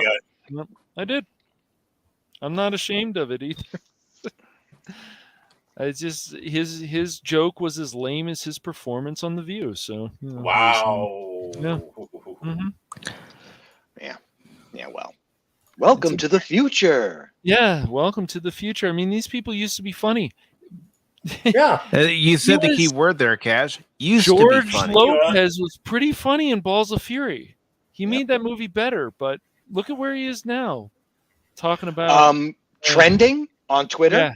Yeah, trending. Let's not forget negative press is still press. Yeah. It is. Well, It is. Doomcock was trending. I mean, that's frightening. He was, yes, Yeah. a few days I ago, mean, or like a week ago. Who or would something. have thought? I mean, honestly. Who would've Well, thought? Robert Meyer Burnett would have thought for sure. That's why he probably opened up his mouth. Dude, this whole grifting thing going on with Picard and Star Trek right now is just it's hysterical what they're I doing. know right? other streamers are like, dude, these are friends of mine. Can these two just stop this nonsense? And it's like, exactly. They can't. They've risen to the next level. All of these guys have actually risen up to the next level, and that's why we're seeing this kind of nonsense happen with them. It's but because it we're doesn't make- recognizing the infiltration. It doesn't make you want to follow them, man, when they do this stuff. I'm like, I'm That's not right. interested in this No, nonsense. I unsubscribed to a whole bunch of people this past couple of weeks. I can't wait to do the same thing to Cash Money. Hey, by the way, Mike. Wait, Mike, you wouldn't unsubscribe from Cash Money? I already have. Oh, yes. I got to unsubscribe from Barry. By the way, Mike, how's your rendering going? It's finished. It's finished. I just gotta Really? add it. Honestly? 3 hours later. Smart ass. Finger on the trigger. Too eager. Too eager. Smart ass. Smart ass. Smart ass. We got a smart ass here. His name's Baron Orman Tag. Hey, Gary and Keith, if you want the smart ass, you can have him. Wow. You don't like them, do you? But regarding the whole thing going on with these superstars, I mean, Critical Drinker and David Cullen and and Gary and Neurotic and G&G and all those guys. Right. Let's not forget that Robert Meyer Burnett made a whole bunch of money doing documentary footage for DVDs of Star Trek. Okay. He did. So the idea that this man would hesitate for a second if they offered him a greasy deal that he would be allowed to do these kinds of projects in the future if he just towed the line for a couple of months. And here's the gift of early access to Picard, to just show us, show your favor. Anybody who thinks that he would hesitate for a second to not take that deal is out of their minds, just out of their minds. Well, I mean, that's the same reason why I'm on this show. It's very interesting because even Critical Drinker, who has a lot of good information on different topics, especially pop culture, and I've watched it, that he is on board with season 3 of Picard, when I know for a fact he does not like season 1 of Picard. It's very interesting that a lot of the same people who did not enjoy this entertainment, a lot of the YouTubers are on like, I'm on board with this Picard season 3. And I really believe, just like Crit and some other people have said this, that it's those member berries. It's something, it just sucks them in, and it's like, finally, this is what I wanted. And then you start peeling the layers, though. You're like, I mean, I'm glad you guys like it, but I can't feel that way. And then you get attacked for not liking it. That's something. Yeah. It's Yeah. just something. That's exactly what I'm talking about. I know I've been watching Dave Cullen and Critical Drinker for years now. And there is definitely a different tone and candor to their voice when they're talking about Picard. Now let's remember, here's another interesting little side note. Critical Drinker is a published writer. And his YouTube channel is still up and coming. If you look at the gigantic channels on YouTube, he's still up and coming. And for him to grease his shoulders a little bit so that he can wheedle his way into the next 2 million subscribers instead of 1.5 million. He's going to do it. It's a smart business move, and he'll backpedal it in a couple of years and whatever. It's like the news cycle is it's ever shrinking. This whole notion of people's memory and the mnemonics of the news cycle, people will forget that Picard even existed in less than a year. So he's clear. He's totally clear. Dave Cullen, same way. I trust these gentlemen are genuine, and I trust that they're smart enough and savvy enough to take a deal like this so that they can step up into the next level or the next rung on the ladder. I just want to say that, Cash, you have no taste on television. You don't know decent writing. And I myself, not only am I looking forward for it, but I'm fighting for Picard season 4. So can you please make that out to Baron Orman tag? It's Well, given that we're going to get a season 2 of Amazon's Rings of Power, I don't see any reason why they wouldn't greenlight Picard season 4. And the thing is, Amazon did Invincible that people enjoyed. There's other stuff and they're going to have Amazon's going to be involved. The Boys. I thought that was a fairly successful run. Yeah, I mean, it had its problems midway, but it's still a solid property. Well, if they do a season 4 of Picard, they will really have to put a lot of thanks for the development done by NASA, and that's the adult space diaper, because I'm sure Picard will need to have it. Well, no worries there. Everybody's probably going to be dead at the end of season Picard, and Picard's probably going to be installed as the navigation system on the Enterprise. So no reason to worry about that. I mean, he is a droid after all. He still wants to help. So it'll just be his voice from a wheelchair, I guess. Go on. Plug yourself in. Just be gentle. Yeah, computer. Please call me Captain. It's I don't know, whatever. Admiral Teague is convinced. I don't know if anybody around here knows Admiral Teague, who does Saving Star Trek on his channel. He's convinced that they're going to try and turn Crusher's child into a resurrected, cloned version of Kirk. And I think that's actually that's an interesting thought. That's certainly an interesting theory as to where this is all going.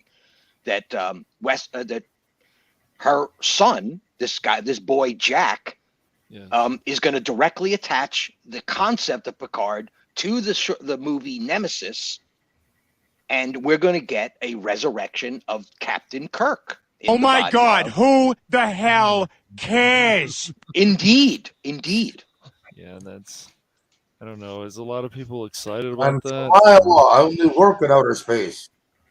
There seems to be a lot of mental gymnastics when it comes around to this Picard season. Yeah, well, we've got to do a lot of heavy lifting for the writers because they can't do any heavy lifting at all because their body is their heavy lifting. Yeah, it's just right. It's just embarrassing. Yeah, it is. And I'm fine with people who like it. I have a good friend who likes it. It's fine. You guys like it, but even like what happened to Nerdporial, it's just this stuff is ridiculous. If you like it, you like it. If you don't like it, something's wrong with you, or something's wrong with us. Like, we're supposed to love this season. If you're a Star Trek fan, you need to love this season. How can you not? Oh. Yeah. You should like it because it's not season 1 and season 2. That's what someone told me. Yeah. Star Trek Picard season 4, a Cash Money 007 production. Yeah. So, if I was able to work on a Star Trek, and say, look, you did something, blah blah blah, fan product. Paramount was like, I would bring people like Mike on, Baron on, Steven, I'd bring you on. Some other people, just because we want to show you guys what we love about Star Trek. Yes. Yeah, I did a recent stream on Roman of the Empire's channel where we talked about our favorite episodes of Star Trek, and it was funny. We were all giddy as school kids, all of us. We were just giddy as school kids, and the only thing that made me angry was that they updated. They pulled a George Lucas on the original Star Trek run. And I'm like, you know what? Those visual effects were just fine. Just leave it be, for crying out loud. Why don't we intervene on the Twilight Zone property? How about that? We'll go and redo all the special effects in Twilight Zone as well. And, everything else. Let's just retcon the universe. Why not? Don't give them ideas, please. No. Don't give them ideas. They might. It's just sad. It's just sad because you got a whole new generation of people watching these shows. I can't tell you the number of times I've watched somebody watch Star Wars for the first time, and the only copy they have available to them is the special edition. And they're like, wow, these special effects are really good for that day and age. And I just smack my face with what the hell, with a face palm, because it's just like ridiculous. I was fine. I don't mind the special edition certain things, but even like they added that song and the Return of the Jedi, and this is stupid. There's some justice for Yub Nub. They turned Jabba into an idiot in Star Wars by doing the special edition footage. It's like, really? Did we really need to do that? It's just so that Boba Fett can walk on screen. You know what? Yeah, and flirt. Screw you guys. Just screw you guys, man. Less can always be more. I didn't mind the special editions though, but I understand. I don't mind them. I understand what George was doing, but give us the original. Yeah. It's like how many box sets have we bought now where the original is still not included? And then you go ahead and you shut down this ambitious Russian dude for like doing the despecialized edition in 4K. This guy was like rolling along and he just got shut down. This guy spent years of his life working on this. Look what happened with Warner Brothers though, with that guy who was making a freaking Batman '89 game. It looked amazing. Dude. It's just, and Warner Brothers doesn't want to support it. Like, dude, this is the guy you should hire right here. Hire that man. Yeah. Whatever. Yep. That's not what they want, though. That's not what they want. So to me, it's like when I started seeing the American school system go into decline, I'm like, my first thought, just because I think in reverse, I try to think in hindsight before hindsight is even possible. What are they trying to achieve here? Are they trying to dismantle the U.S. school system to save money in the U.S. budget so that they could privatize the schooling industry? And I'm like, looking back on it now, apparently that's exactly what they're doing. They're trying to dismantle the American school system to privatize the whole damn thing. You know what I call hindsight? A colonoscopy, but that's beside the point. Well, we're not here to discuss fetishes. No, we're not. But we will discuss one last thing in tonight's episode of Pop Talk, and that's my overall thoughts on Super Mario Brothers. So here we go. It's the Pacifico. Gotta turn that down a little bit so you can hear me. But, ladies and gentlemen, I highly recommend that you go see Super Mario Brothers the movie. No, it is not the abomination that was its 1993 predecessor some 30 years ago. This movie has a lot of heart, has a lot of fun with itself. And though there are a lot of gags, a lot of jokes, Jack Black actually sings as Bowser in this movie. The voice performances were good. And if you're like me and you grew up playing not just the original Mario Brothers, but other iterations of Mario, then you're going to love this movie because you're going to notice things from various games. Little nods to other Nintendo properties. I will say it, I'm not going to say what it is in the movie, but there are nods to games like Kid Icarus. There are nods to games like Punch-Out. And Charles Martinet is in this movie. He is the voice of Mario in the games. Well, he is in this movie. And there's also a reference to Mario's original name before he actually became Mario. But the voice performances are good, except for, Seth Rogen. Yeah, some might say he wasn't too bad, but I don't like Seth Rogen. I just don't. I've never been a big fan of Seth Rogen, so he's really my one main drawback. But, Chris Pratt is good as Mario. And, of course, like I said, Jack Black was good as Bowser. Charlie Day wasn't bad as Luigi. And, you had Sebastian Maniscalco in there as a character, and John DiMaggio was in there too. But this movie, it's a fun movie. It's definitely meant for fans of the original games. Heck, when I went to the theater, I had my Nintendo shirt on, and the guy taking the ticket says, "I know which movie you're going to see. You don't even have to give me your ticket." Nice. But it's fun. It's just fun, and I can't emphasize it enough. And like I said to you, Cash, you liked Puss in Boots: Last Wish. I think you're going to love Super Mario Brothers the movie.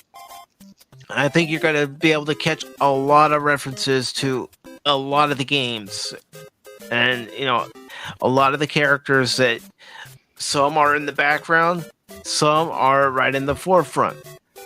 But this is a fun movie. Go see it. Make this a juggernaut. Make this the box office hit it needs to be, not just for this weekend, but for many weekends to come. And if I'm going to give this movie a rating, it's like I said earlier in the broadcast, I'm giving it a 7.5 out of 10. And the only reason I'm knocking it down is because Seth Rogen is voicing Donkey Kong. Now, of course, the true story is Mike walked in there with his Nintendo shirt on. The guy instantly thought, "Oh, you're going to see the Mario movie," when Mike was really going back to want to see Ant-Man again for a second time. No, it's not even at my theater anymore. They kicked it out of there. As a matter of fact, I don't have any of my lights on. I would normally have on for having me on camera, but this is the shirt I'm wearing. This is the shirt I wore into the theater. Oh, it's cool, dude. Go ahead and say it. Go ahead and say it, Baron. Nerd! Yes. Yes, Nerd! I am. Yes, I am. And I'm going to go ahead and play the soundbite too.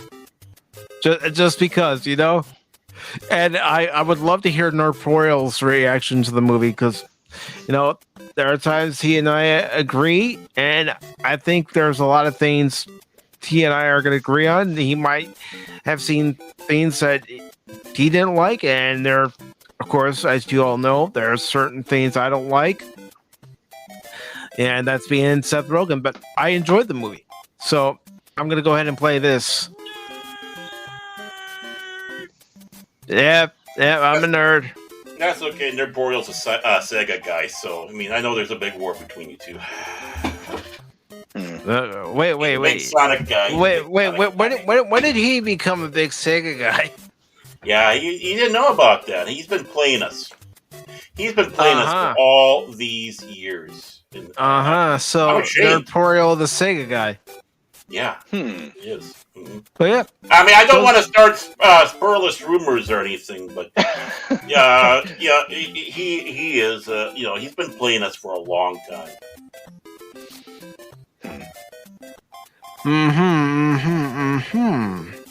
But yeah, folks, go see it.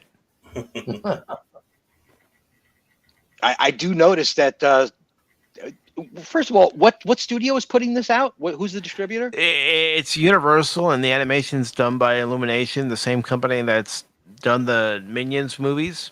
Okay. How many Minions were in there? Only at the beginning where it shows Illumination. There was only one Minion. Okay, no Minions were harmed in the making of the film. Yeah. No. Okay, Universal's been killing it with their animation, man. This is pretty much the same guys that brought us Shrek, isn't it? Yeah. Mm-hmm. Right. So, but that being said, Universal's doing a really, really smart thing right here. Think about all of the.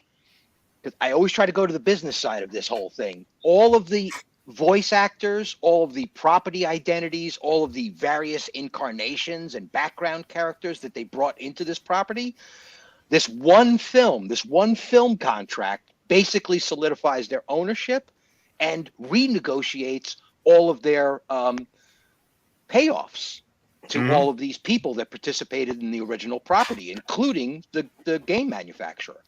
So this is a really, really smart move on their part, and I hope it's successful. I'm really glad it's going to be if it's successful because. And Mario's creator was heavily involved in it. Mr. Miyamoto was heavily involved in. when people hear Charles Martinet, when they heard him in my auditorium, because he is, like I said, the voice of Mario in the games. He's been the voice of Mario since Mario 64. A lot of people, cheered. A lot of people started clapping because a lot of people identify him as Mario, and rightfully so. Yeah. It's me. There's there's a lot of YouTubers coming up the pike, younger cats, guys and gals that are coming at this discussion from a primarily video game entertainment angle. They were born and raised on video games. They come to cinema after video games or during video games, whereas we only had cinema and then we discovered video games. So it's a totally different review equation. They're reviewing, you think about this notion of video games as a primary source of entertainment and this culture of Easter egg hunters. And you attach that to the jingling keys phenomenon, and I think you've got your answer right there. Yeah. But what was also great about this movie was the fact that there's a few scenes where those of us who are in our 30s or 40s, as soon as we saw it, we all looked at each other like, yep, those were the days. 30s and 40s. Well, I've been there at least twice.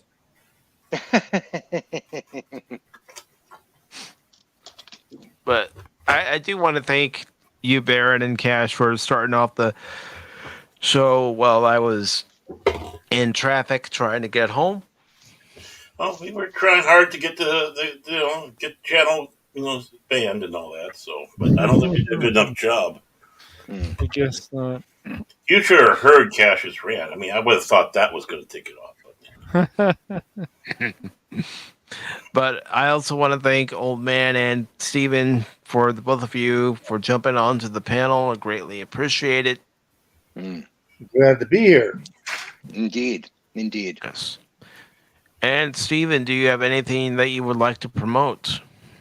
Yes, tomorrow night at Roman of the Empire, all one word, no spaces. Roman of the Empire is doing a stream on comic books that influence the industry. This is the third volume on the subject.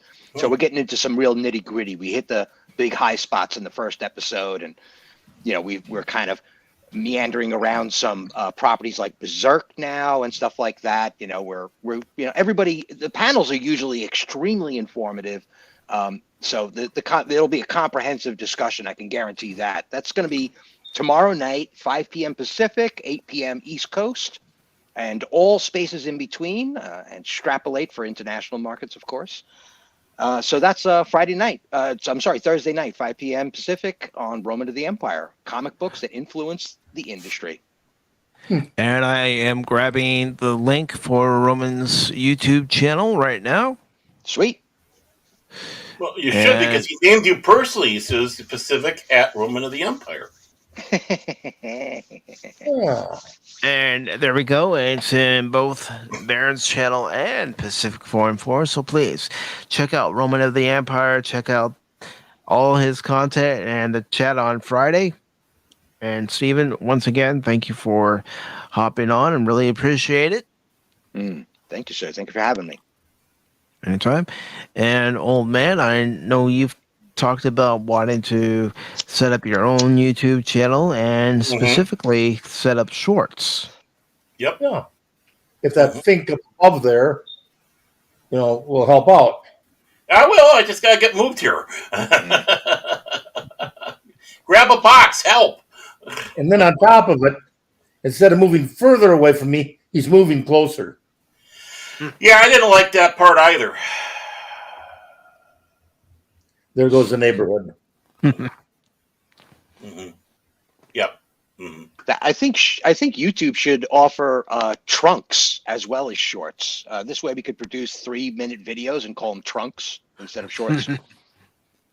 I don't know. I'm thinking you mentioned trunks. I'm thinking something else, you know?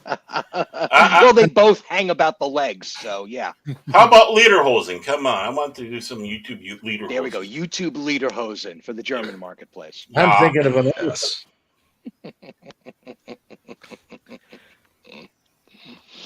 And Baron, what do you have coming up? I don't know.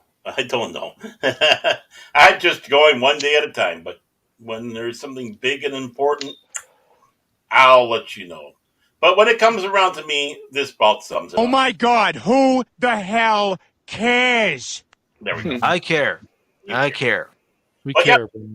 I'll let you all know. Yep. I got a vested interest in caring.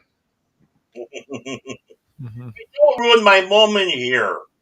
Hey, watch out! I'll turn you over my knee and spank you. Hey, I actually did one of these against me. I did a soundbite against me where I'm usually using it as a weapon against others. So, I mean, people should be appreciative of that. They really do. Honestly. Who does that? I poke fun at myself all the time. But do you use the sound bites for it? I use the sound bite, the precious, sacred sound bites. You are a god amongst men. We Thank feel you. lesser than. We feel lesser than in your presence. Thank you. Thank you. I feel so much better now. No, this is just what I use when you guys disagree with me. Extinction to all traitors!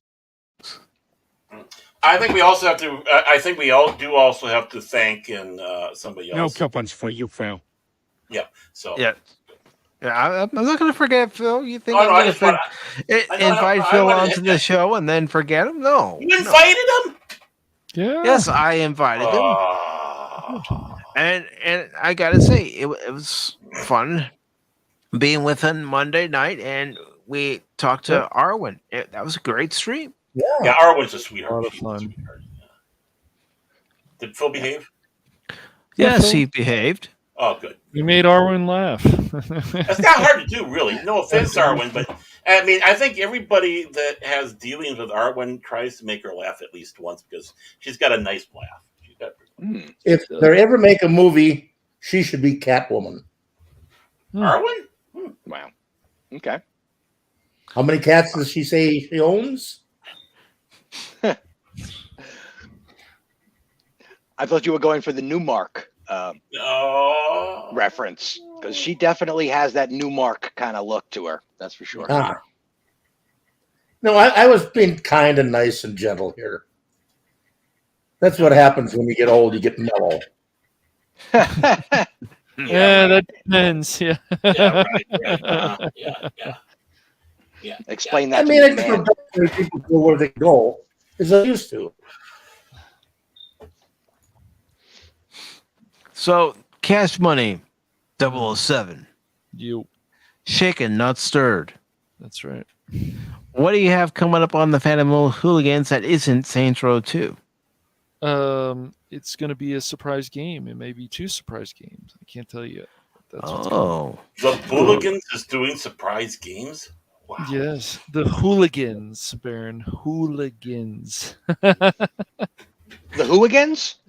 The Hooligans, yes. The Hooligans. The Hooligans, Baron. See what you're doing. What's that singing group's name? Who? Yeah, who are they? Who are they? Who are they? Yeah.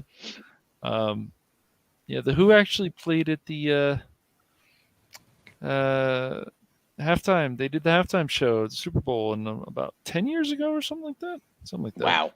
Those guys have had how many comebacks? Good grief. Yeah, it's crazy.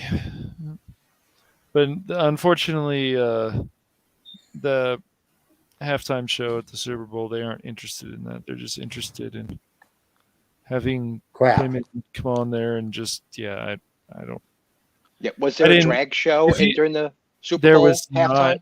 There was just Rihanna touching herself. And, okay. Well, we'll have to save it for next year. Michael's sister isn't showing her boob. No, that was a number of years ago. Yeah. I think it was just an That's where it all started. I don't actually think Timberlake did that on purpose, but well, who knows? It happened almost 20 years ago, and we're still talking about it.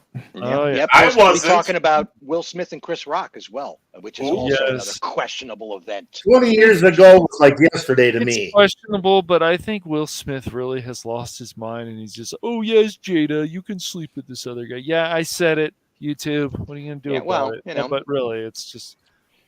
He But only needed her unfortunately, for a couple of celebrities. kids. Right. Exactly. No, Will Smith has changed. His attitude towards things. Chris Rock, on the other hand, is like, I just don't give a rat's ass. Yeah, well, that's been him since the beginning, hasn't That's it? right. Yeah, pretty much. He's realizing, you know what? They're gonna try to cancel me, and we tell. Remember, we told comedians and other people, you need to be careful because people are trying to cancel you for jokes. And Chris Rock is just like, you know what? Screw it. I'm just gonna go out. And Dave Chappelle too did the same thing. I mean, on the 40th anniversary. 3 hours later. That's right. On the 40th anniversary of SNL, you know, he started getting political. It's like, what are you doing, Chappelle? Are we going down to like when you left and went to Africa and you needed to find yourself and whatever? You left the Chappelle show? Okay, fine. But he's changed a lot too. He even had Elon Musk on one of his shows. And Oh my God, who the hell cares? You care, Baron. You care. Oh, no. You can't get that one on me. Was that my Obviously, you're watching the show. Doc Apopalop? But anyways, yes. I'm not the only one. But anyways, go ahead, Mike. But yeah, anyways, on the Phantom Hooligans, we're 2 surprise games this week, and I'm not going to really tell him. I might tell Phil, and I might tell Mike, but we'll see. You know what? This could be people waiting for those 2 surprise games. Well, we're waiting. What about Yes. me? What about me? Yeah. Don't I get some consideration? Yes, you might. Might. I might. Okay, I see how it goes. It depends. Oh my God, who the hell cares? Hey, Baron. If you've got an issue, here's a tissue. I need one. Cash Money can put his change in my piggy bank any day. You know.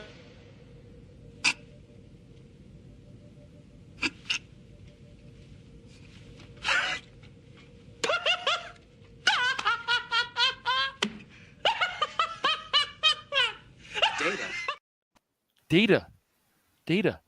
Yeah. And now Jordy is just. I don't understand how people can be. A lot of the people who are joining Picard are happy about Jordy just attacking Picard. He comes up, you're trying to do something to my daughter. Dude, just calm down. What are you talking about? She likes being on this ship. Like, it's so passive aggressive. Like Star Trek has become. Let's just tell Picard. Fillings and hallways.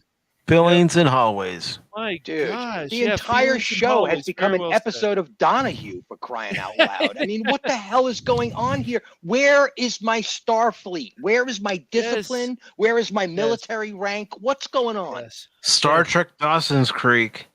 Where is the dialogue of, look, I can't agree with you, Picard, but you know everything that you did before, I have to respect you. So we're gonna try it your way. Where is that? No, it's you go sit in the corner. This is Riker saying. Get off my bridge. Gosh. Yeah, well, you know, that's just like your opinion, man. Like your Yeah, I mean that's how the crew was. You know, what's McCarthy's like, yeah, well, that's your Yeah, and they did argue about stuff, and there was nice conversations with Ro and Picard, and people were like, "Oh, this really actually felt like bringing back the old days." And then what did they do to Ro? Yeah, I wonder.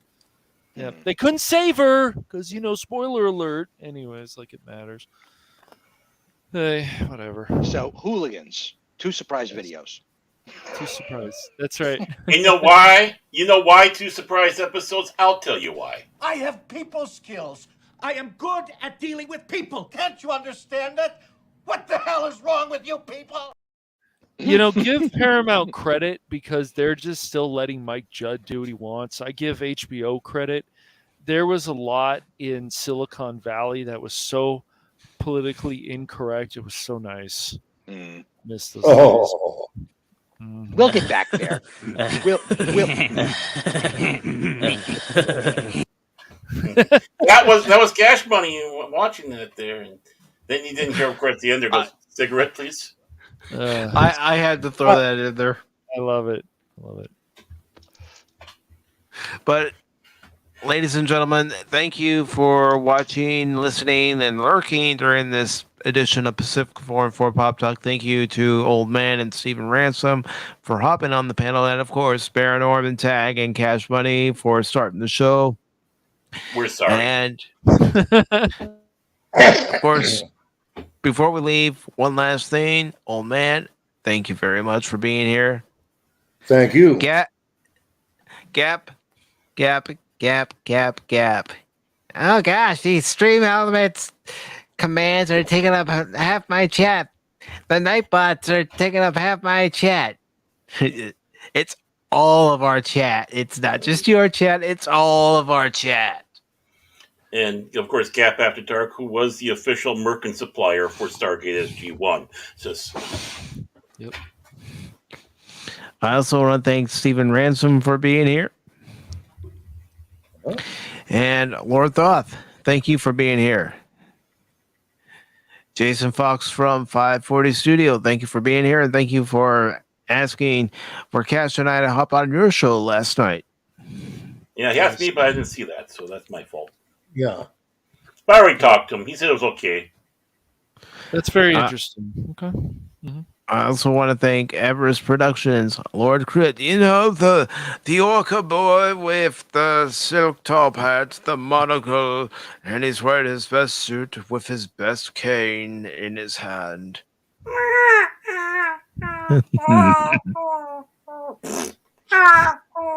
Okay.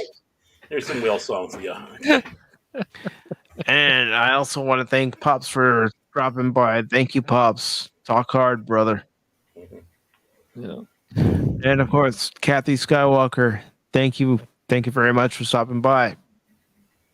And of course, we had Real Wade Gaming Clips. Thank you, Wade. And we have Papa Pacelli himself, Troy Pacelli. Thank you for stopping by, Troy. And ladies and gentlemen, please make sure to stop by Troy's channel every Friday night, starting at 10 p.m. Eastern, 9 p.m. Central, for Friday night's last call. He's much more Italian than Phil McCracken, the faker. Troy does a great show every Friday night at 9 p.m. Central, 10 p.m. Eastern with Age Boomer and his wife, Netter. And I also want to thank JP RPH1 for being here. It's good to see you. Haven't seen him in a while. Yeah. And Helion, thank you for stopping by tonight. Greatly appreciate it. And then we had I Am Not a Nugget, Blackheart.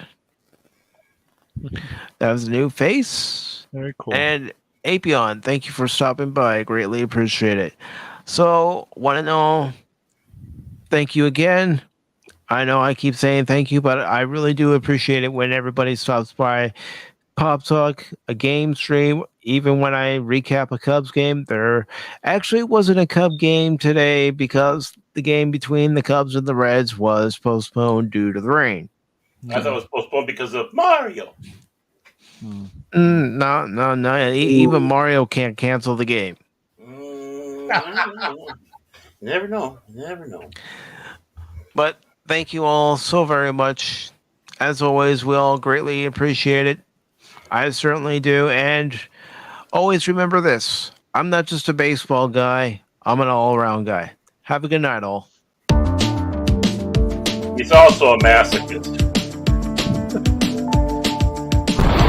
Do you really want me to play the clip before we exit out? Before this whole thing is done?